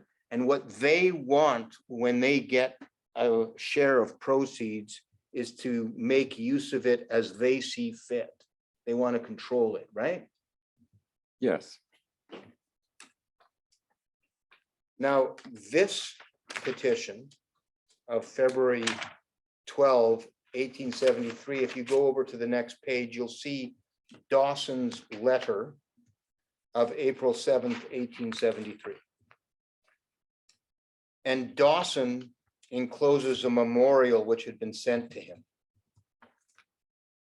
yes, And I believe your report talks about which memorial he sent to, and I believe it was the February 12th one, but I'm not able to locate it in your report right now. So we'll have to put that aside for a moment, Well, unless you can well, confirm. I don't think there's any question. Okay, We don't even have to take a look. Okay. First of all, I regarded it as one and the same petition, although it's expressed in two different translations. The version that Dawson had in hand could only have been the first one, yes, because his letter is dated April 7th. And, well, let me rephrase that.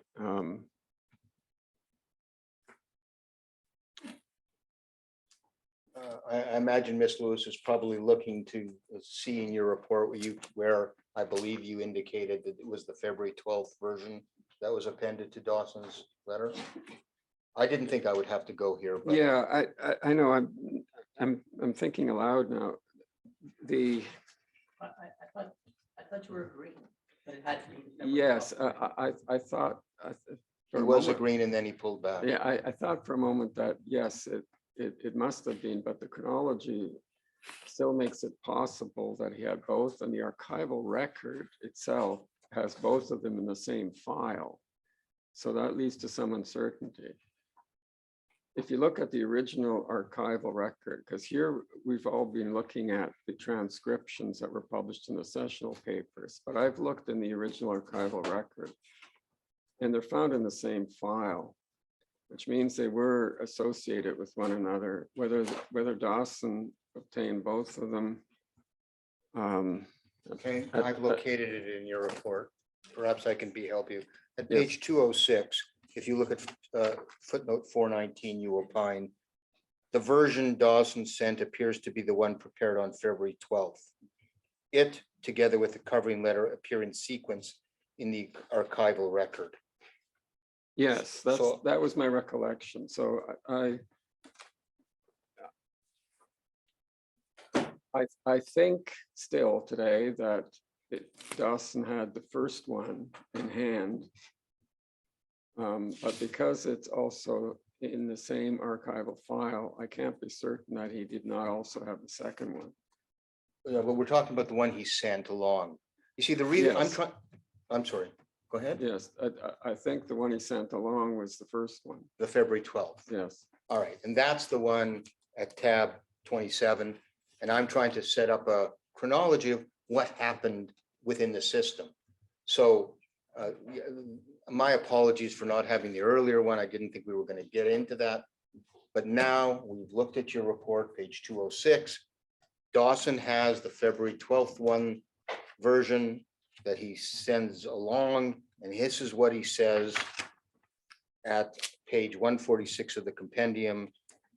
He says, since the date on which the special commissioners commented so unfavorably on the treaty, calling the stipulated payments comparatively nominal sum, the land ceded have become sufficiently productive to warrant the increased payment of at least $4, if not such further sum over and above the $4, as Her Majesty may be graciously pleased to order. So he's putting forward a request for more than, not limited to $4, right? No, he's not putting forward a request for more than $4.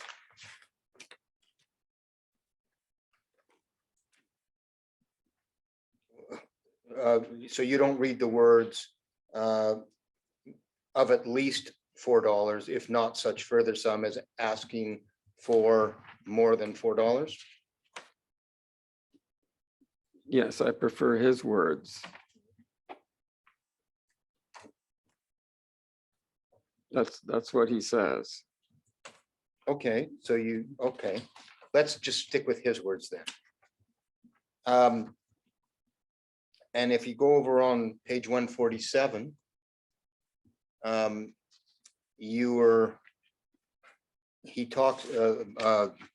talks about a long-standing grievance, and I've tried to, it's right there, and continues.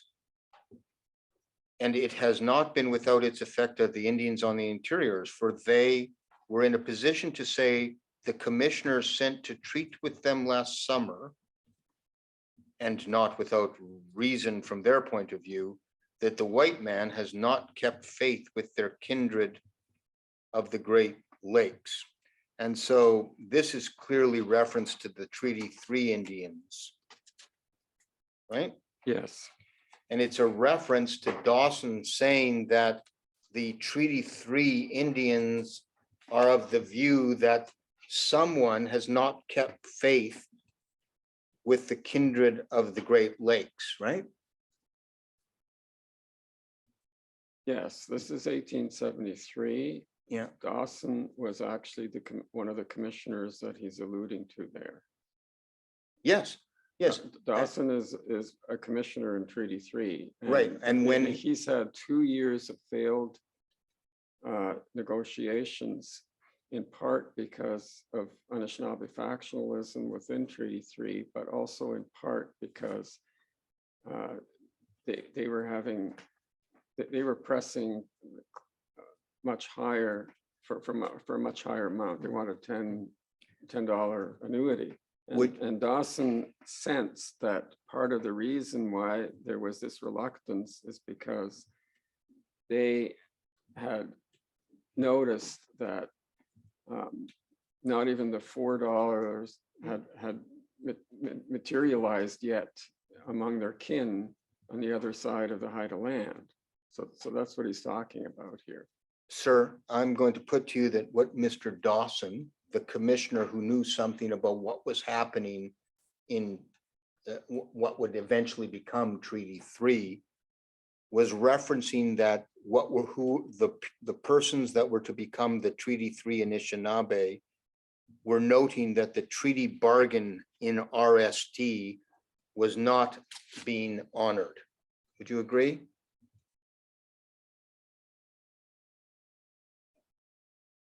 Yes, he says not without reason from their point of view that, quote, the white man had not kept faith with their kindred at the Great Lakes, end quote. Thank you.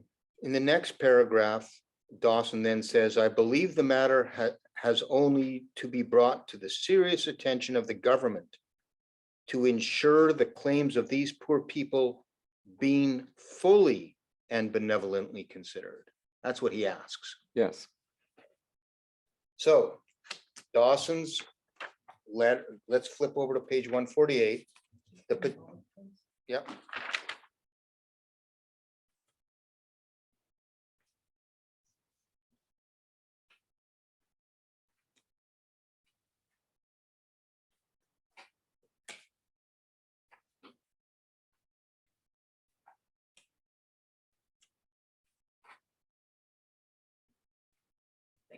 Yeah. So if you go to the next page, page 148, we have the Governor General Dufferin's response. He gets the petition, he gets the covering letter, and he says, I am strongly of opinion that it will be advisable to ascertain whether the petitioners are not entitled to claim an increase of their annuity in accordance with the term of that treaty. See that? Yes. Doesn't ask for $4, doesn't suggest $4, doesn't suggest any amount. He just says what the treaty allows, right? Yeah, in my report on page 216, I say the carefully worded statement did not recommend an augmentation, but forcefully encouraged looking into the matter. Right. So then we go over to page 149 and the famous or infamous memorandum from William Sprague of April 13, 1873. Now, in the middle of page, about 1/3 of the way down from the top of page 149, we have Sprague identifying the full extent of the treaty, not just the $4, not just a capped amount. There's no mention of a cap in the first portion, right? He just repeats the wording of the treaty, right? Yes. Then at the second last paragraph, you've dealt with this in your report.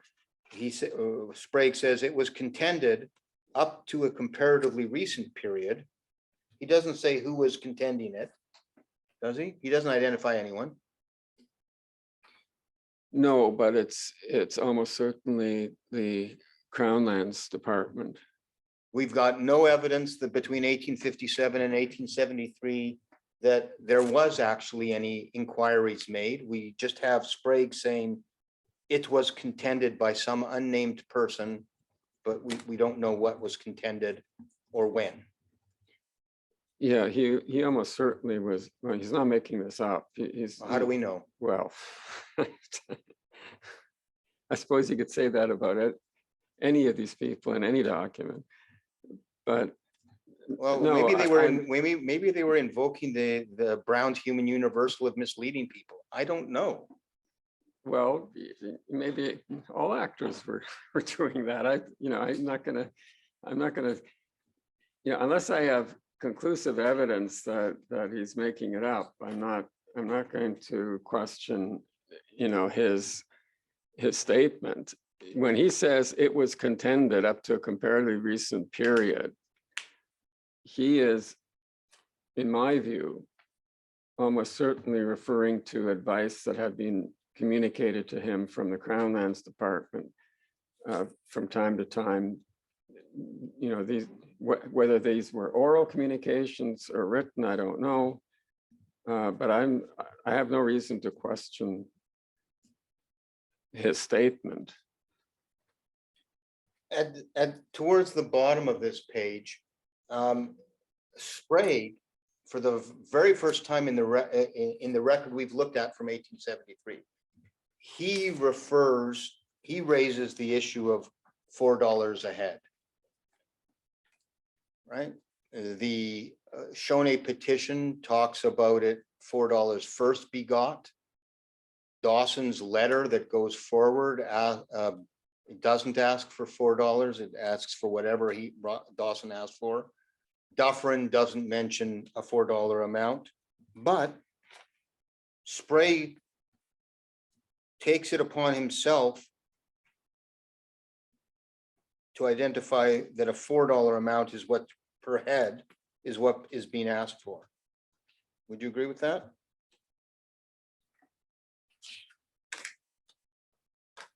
Well, he doesn't say that that's what's being asked for. He's simply working on the assumption that that is what the maximum amount is. All right, I'm going to suggest to you, as we're going to find out very soon, that that's not the case. Let's go continue on with the Can I record. just make sure I heard what that question was? The question Bragg was contending for the first time, or saying for the first time? Yeah, asserting that the amount of the annuity should be $4 per head. And he does some calculations for that. Can you agree with that, sir? That this is the first time he's, Asserts that the treaty called for. That's the question. I'm going to try and go back. Dawson sends a letter asking for the full benefits, and he used whatever verbiage he used to describe it. I described it as at least $4, if not such further amount, right? Those are the words Dawson. yes, Dufferin had carefully worded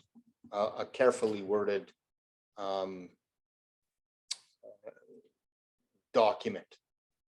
You said it was carefully worded. yes. Dufferin doesn't mention any $4 amount. No, Dufferin simply refers to the term of the treaty. Right. And And- then we have Sprague in his memo of April 13, 1873, doing some calculations to figure out what it would take to get $4 per head. Yes, Again, he doesn't refer to it as a cap, but he talks about $4 per head. You've interpreted it for him believing there is a cap, right? well, in my view, there's no question that he understands it as a cap. All right, because and that's where I told you I'm going to show you a document later where that's not true. But we're going to get to that, okay?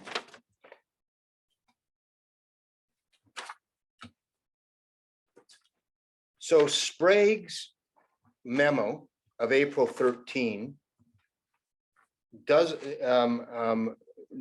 yet go to anyone, because if you look at tab 151, page 151,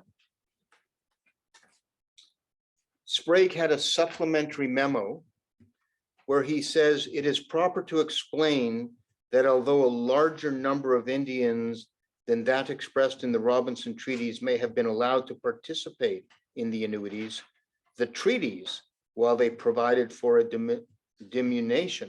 deduction in the event of a decreased population, do not contemplate that in the event of the annuities being augmented, the numbers to receive them shall exceed those at which the various bands were estimated when the treaties were executed.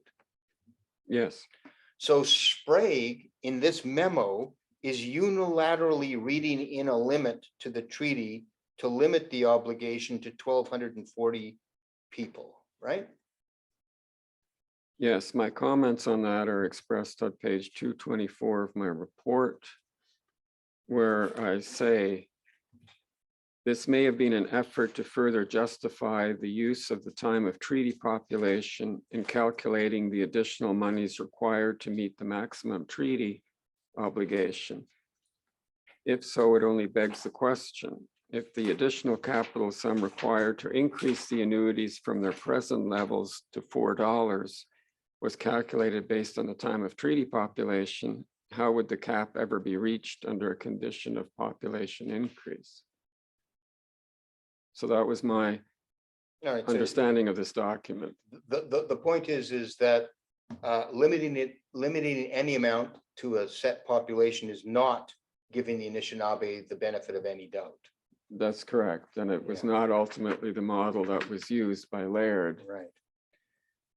But then Sprague's memo goes to cabinet, and if you'll see it, page 152, there's a July 9th, 1873 order in council. And it reads that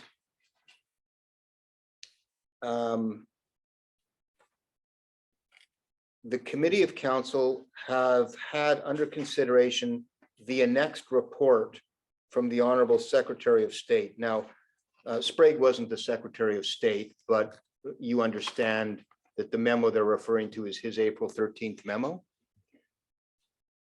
Yes, I mean, you've skipped over a lot of my report where I explained the sequence of events, but in short, Sprague's memo accompanied this chain of communication. Right. I'm just checking page 152. Is that the OIC? Page 152 of the compendium Yes, of tab 27 is the OIC. thank you. All right, so Sprague's memo goes to cabinet. Now, the treaty document may have been seen by cabinet. Do we know that or not?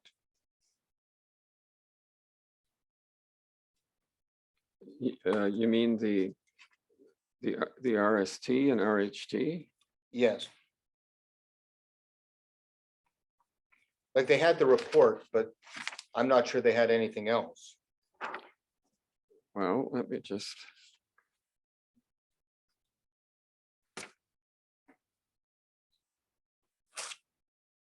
So Sprague's recommendations were communicated to the Privy Council by Howe, who is the Dominion of Canada's Secretary of State for the Right. provinces, right? Yeah. And as such, he's also the Superintendent General of Indian Affairs. Okay.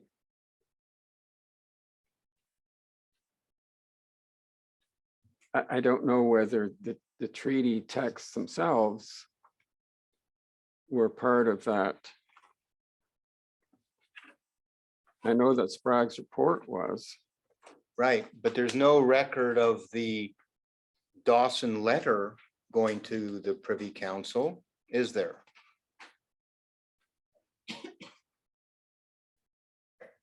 There's Sprague's summary, Which Dawson letter? Dawson's letter of 1873. The April 13th? No, no, no.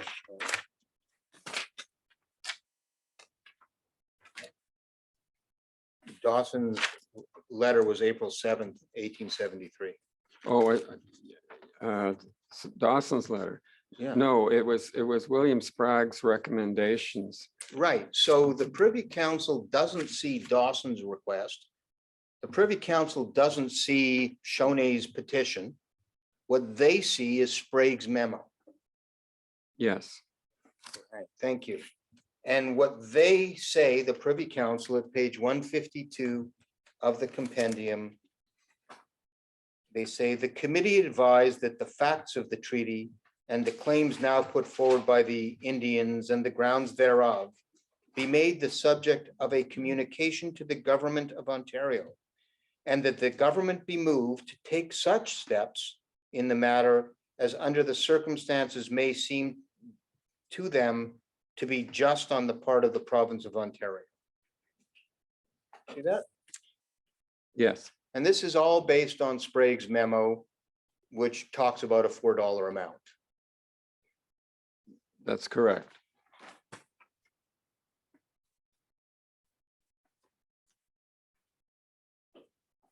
But for some reason, before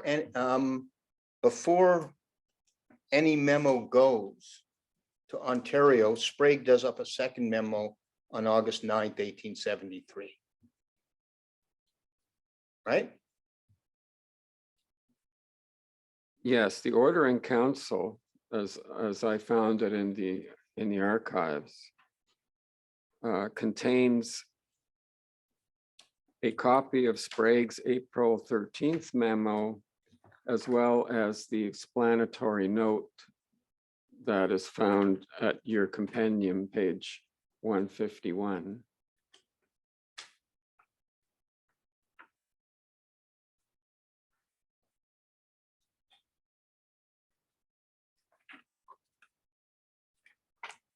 Well, let's jump over to page 154, which is Meredith's communication. He encloses the order in council of 9th instant. That's the order in council that we've just looked at. Right?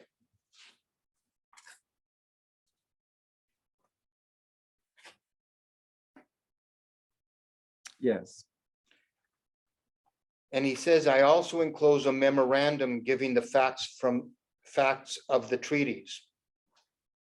I'm going to suggest to you that although the date is off by 1 day, the facts of the treaties memo is Sprague's memo that has the date August 9th, 1873.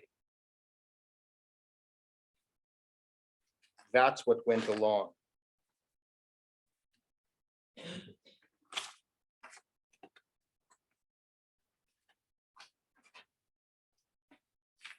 Let's go back and recap. Just a moment, I just want to confirm what you just said. All right, on page 227 of my report, I deal with that. And so the facts are these as I reconstructed them. On August 9th, the Deputy Minister of the Interior sent the Secretary of State for Canada a copy of the July 9th order in council. The letter, as you see at page 154 of your compendium, is dated August 8th, but it was probably sent the following day because the letter refers to an enclosed memorandum, and we know that this enclosure was only written on August the 9th. So when it says August the 8th, 1873, that's probably when, when it was originally, when a draft was originally written, but it was not sent until the next day. Sure. The only point I'm getting at is that what was sent by Meredith was not the April 13th memo from Sprague. It was Sprague's fact memo of August the 9th. What was sent to the Secretary of State of Canada was a copy of the July 9th order in council, Yeah, together with Sprague's fact summary. Of what date? The fact summary was, you'll find it at, It was August 9th. it's the one that you'll Yes. find at page 153 of the compendium. Can we go Yes. there? Yes. Okay, thank you. So let's take a look and see what differences there are between the April 13 and August 9th version. Again, near the beginning, about 1/3 of the way down, again, Sprague in his fact memo outlines the complete terms of the treaty itself verbatim, right? Or at least the augmentation portion, excuse me. okay, so what we're looking on the screen is which document? We're looking at Sprague's August 9th, 1873 memo. Page 153 of the compendium. Yes, This is Sprague's August 9th, 1873 memo, where he starts off by saying the facts connected with the treaties alluded to in the accompanying order in council are as follows.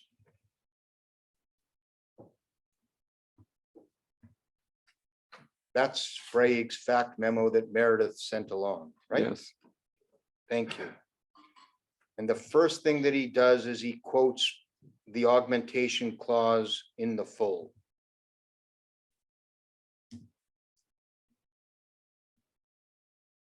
Do you agree with that? yes.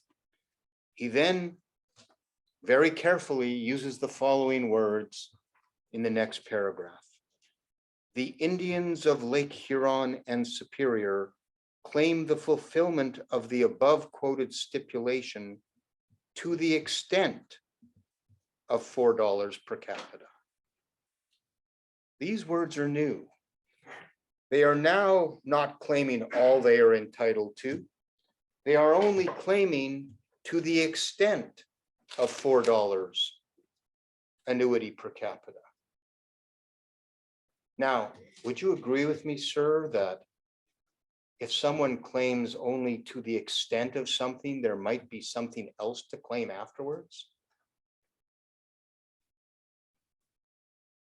Well, Sprague never understood that there was anything beyond the $4, and he made it quite clear that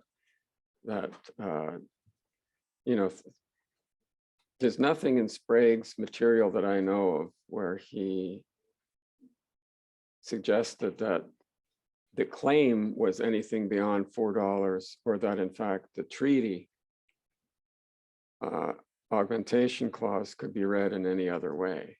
Well, he's at least fairly paraphrasing what the Anishinaabe thought, Ben, eh? They thought they were claiming to the extent of $4.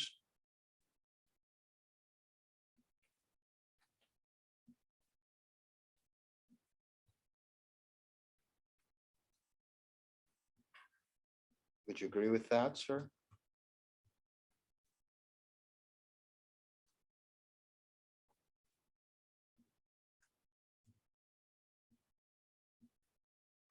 $4 first God? He understands that the Indians of Lakes Huron and Superior are claiming that the stipulation or claiming that the promise made in the augmentation clause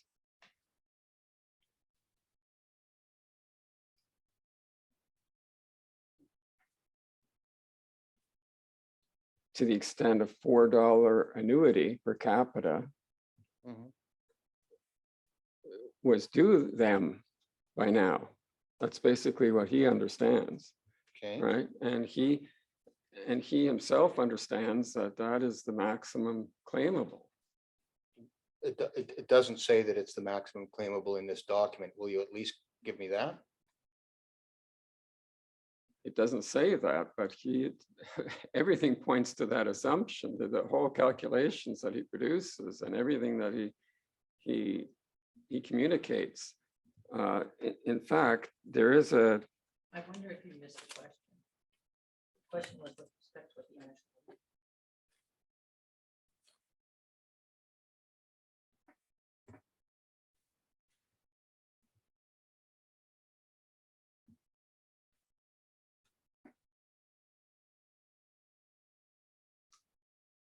well, he says the Indians of Lake Huron and Superior claim the fulfillment of the above quoted stipulation to the extent of $4 of annuity per capita. That's what he says. Yeah. And Should we take him at his word?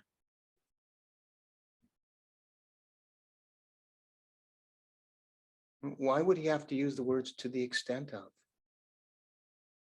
If it was capped at $4, let's put some meaning to those words.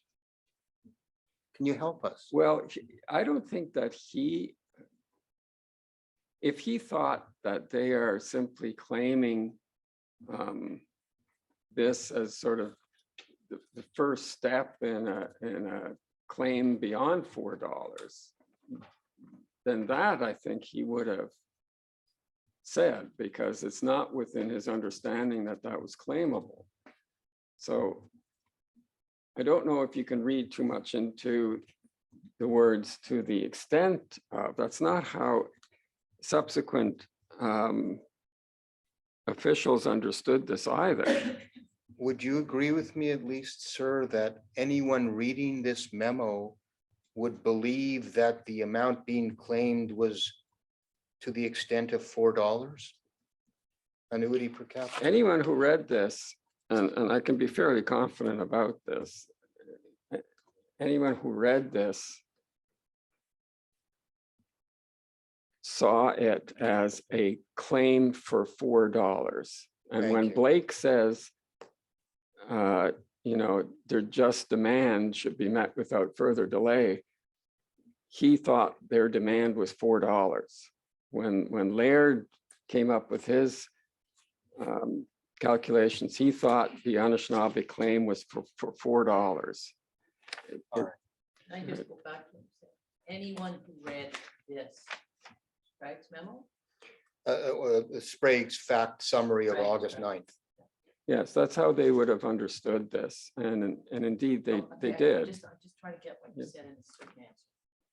Anyone who read this, you're referring to Sprague's memo, Yes,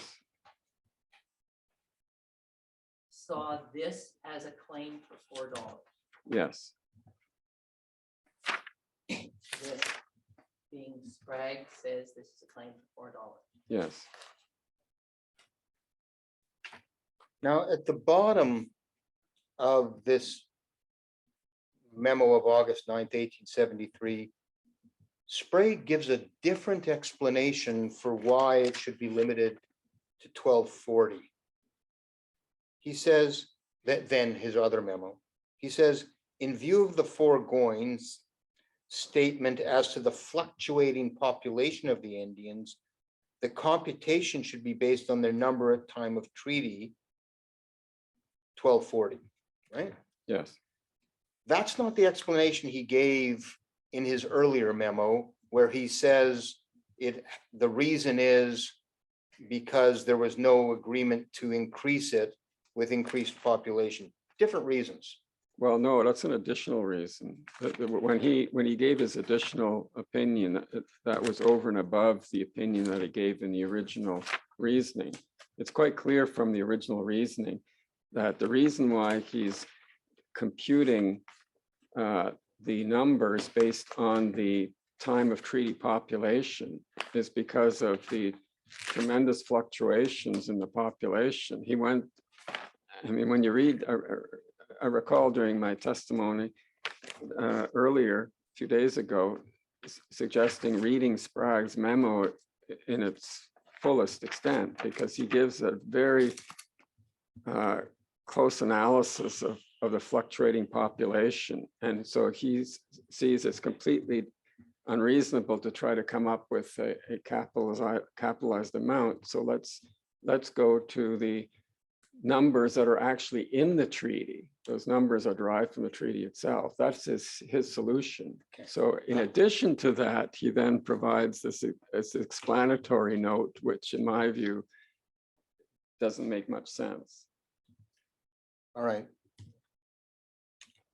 Perhaps we can go to page 154 again.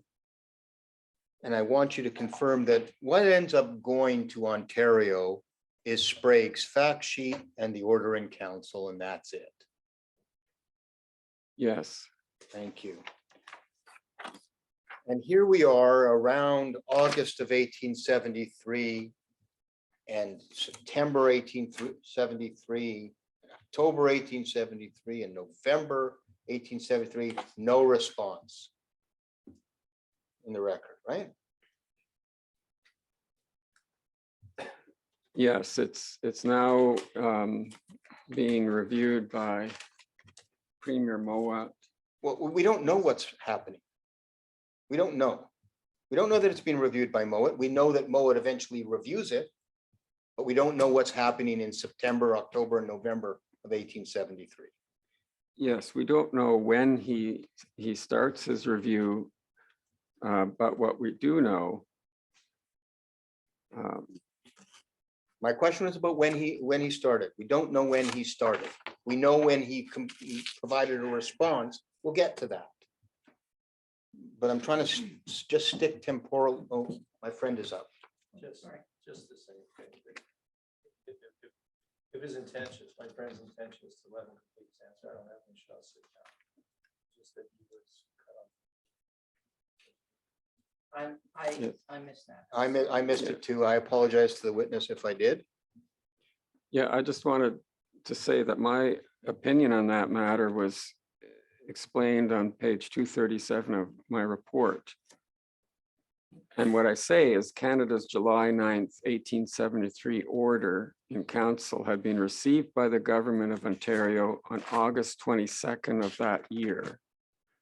And prior to crafting a response, the province understandably had to conduct research on A, whether the proceeds from the lands after deducting costs had indeed become sufficient to warrant an increase in the Robinson Treaty annuities to $4 per capita, and B, if such augmentation was warranted, Ontario carried the legal burden of paying for it. These questions took over a year to answer. Now, I can't, Sorry, can you give that opinion? yes. Is that an answer to a question? How should one apologize for not answering? No, I'm being asked, you know, what is happening between 1870s, between the time that Ontario received the material and the time that Mowat gave his response. And I'm filling in the blank as to what would have preoccupied that time. I can't tell you when he started the process, and I can't tell you when he ended it. I can tell you when he ended it, but I can't tell you when he started. But the task, I think, is quite clear. And I'm not apologizing for anyone. I think that all of this is taking way too long. It's just that it shouldn't take this long, but it did. It seems to me that where there is a blank, Yes. empty space, empty days on the calendar, empty months on the calendar, one could also say, I don't know what they were doing then. There is no record of what they were Yes, I could say that as well. I could say that there is, and I do say that throughout my report, there is no record of it. But at the same time, we know what the task was, and we need to appreciate that you know, some time was needed. I don't know whether all of those months or years were needed or not. I think it's, to me, you know, in hindsight, I think it's an inordinate amount of time that was taken to get these tasks done. But that's just my personal opinion. Sorry, I thought you said this understandably. Those are the words that suggest to me that you have come up with a way to fill in the blank, but then you understand it. I don't know where that answer is, but understandably you say this takes time. Well, understandably, it does take up time, but whether it takes that amount of time, I'd be surprised. I mean, it's, But we don't hear that. I'm just saying, Well, what you do. one gets when I okay. is, I've got an answer why there's nothing on the record. No, I don't have an answer for the time, for example, that Johnson took. You know, I have no answer for that at all. I can envision that Premier Mowat has to go through the entire constitutional issue. He has to get party to go through all of the proceeds. At the end of the day, I still think it took way too long. I'm sorry, sir, I was only focusing on one thing. Understandably, province understandably had to conduct research, Yes, whether the proceeds. Go on. yes. I'm Right. not suggesting that the time frame is understandable. Well, you're not suggesting. No, not Oh. at all, not at all. Okay. What I am suggesting is that understandably, these are the tasks that needed to be done. I think it took way too long, as I said, but I don't know how long that process in practice should have taken. Maybe 2 days. I don't know, perhaps. Russell was able to do it. In 1857. Well, of course, this is now 1873, so there's some reconstructing to do. It's a little more complicated as time goes on. But I have always said, and in my opinion, especially in chapter 7, where I talk about inactions on the part of the Crown, I've emphasized that some of these things took way too long. Although I'm not really one who likes to second guess the actions of people who were working in the 19th century, I still think it took way too long.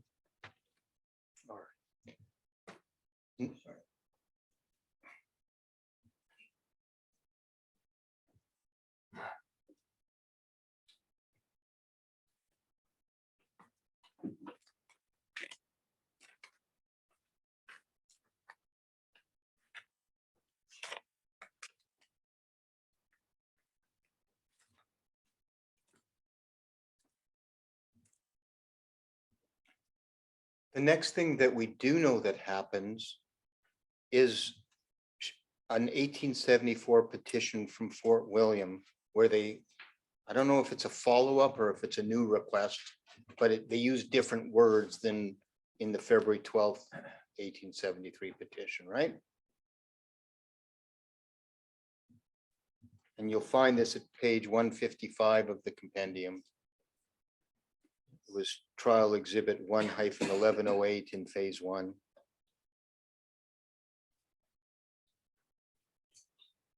Now, this is the petition that's attached. It's undated, but it's attached to Dawson's letter of March 20th, 1874. So I'm going to suggest that it's sometime prior to March 20th, 1874.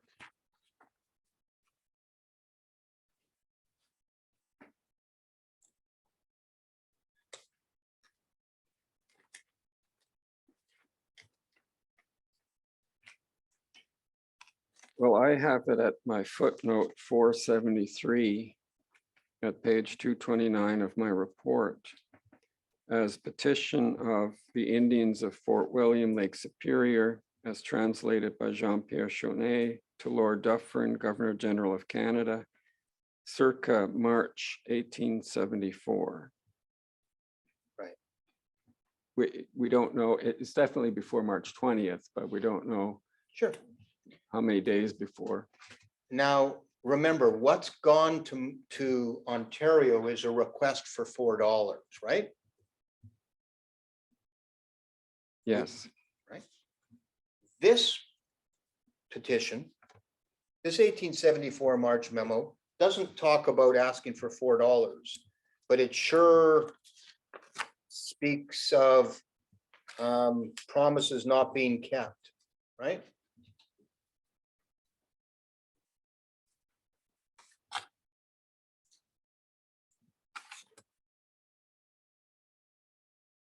yes. It talks about at the bottom of page 155, they talk about not being able to estimate a value. They're referring to the value of the land, yeah, I think. Yes, it contains some inaccuracies, but for example, the $1.25 figure. But for the most part, I think this is an expression of grievances. Okay, when you say in inaccuracies, I think that's in inaccuracies in not in the transcription, but in the original. You're trying to communicate that the Fort William Anishinaabe had the wrong dollar amount. Yes, And you can actually see that as well where they say it near the top that there's pound 200 to be divided. Yes, Maybe they were trying to reference the portion that Fort William would get, or maybe they meant, maybe they were mistaken and they meant to say pound 500. We're not clear. It's not clear. yeah, I mean, we know that it was 500, and the same with, I mean, there's the claim that it was originally 160 and it was successfully reduced to 125. That's not accurate either, because Right, but it's not an error in the transcription. It's an error in the, if it's an error, it's an error in the original document. that's correct. All right. And at the bottom, they talk about the value of the land. And then they talk about mockery.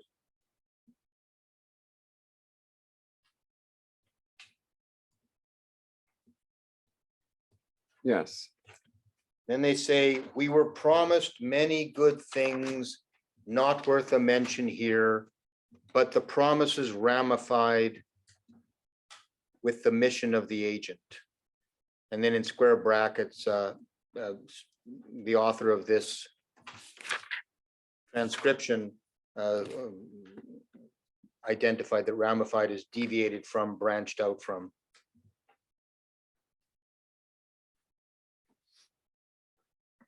And then in the next, in 2 paragraphs later, there is a clause in the treaty, Lane, probably meant to say sane, but SAYING, as follows. And then there's an attempt at a quotation mark. The said W.B. Robinson, in behalf of her gracious majesty, who desires to deal liberally and justly. What shame! And I tried to emphasize the exclamation mark. They seem to be upset about something. Wouldn't you agree? yes, Yeah. And then they mention about the annuity to be augmented from time to time, provided that the amount paid to each individual shall not exceed the sum of £1. And then they say, if justly, or at least not liberally. And then they say, or such further sum as her majesty may be graciously pleased to order. And then they say, these are not promises by mouth. Sounds like they're referring to more than one promise, but a clause of a solemn contract. Were they attended to? Exclamation mark, exclamation mark, exclamation mark. They seem really upset.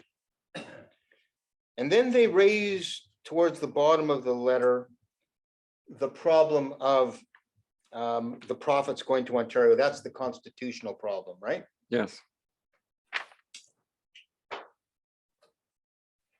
And then, and I appreciate we're coming up to 1 o'clock and I don't have much more to go, but I do think we'll break for lunch after I deal with this letter. Over on page 157, they say, our brethren beyond the height of land make themselves wise by our example in their agreement with the government last fall. Now they're referring to Treaty 3, right? That's correct. And for as much as we have been dupes of our ignorance and careless reliance on splendid promises, not being warned by any antecedent, must they advantage therefrom not to amend an inequity? I'm going to suggest to you, sir, that the tenor of this letter is not that the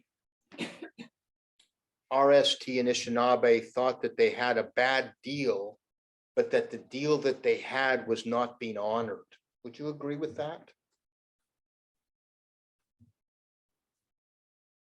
I think it's both. Because they are now aware that their kinspeople across the Haida land have received a guaranteed $5 annuity every year as long as the sun shines and the rivers flow. And that they were receiving it right from day one with no need to wait for it. And they themselves have not even received at this point the $4 they had been promised.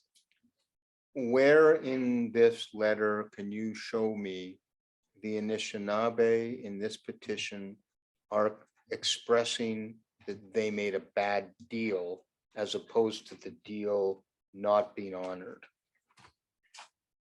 Well, you just read the passage.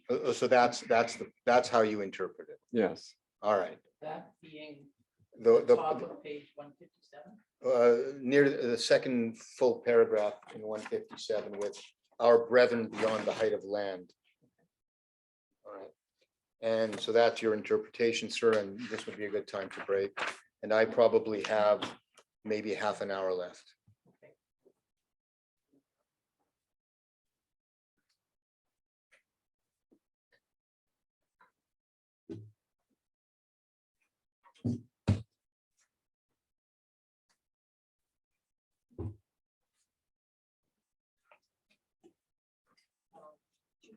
What's, so what, We'll go off just for a second. sure, we'll break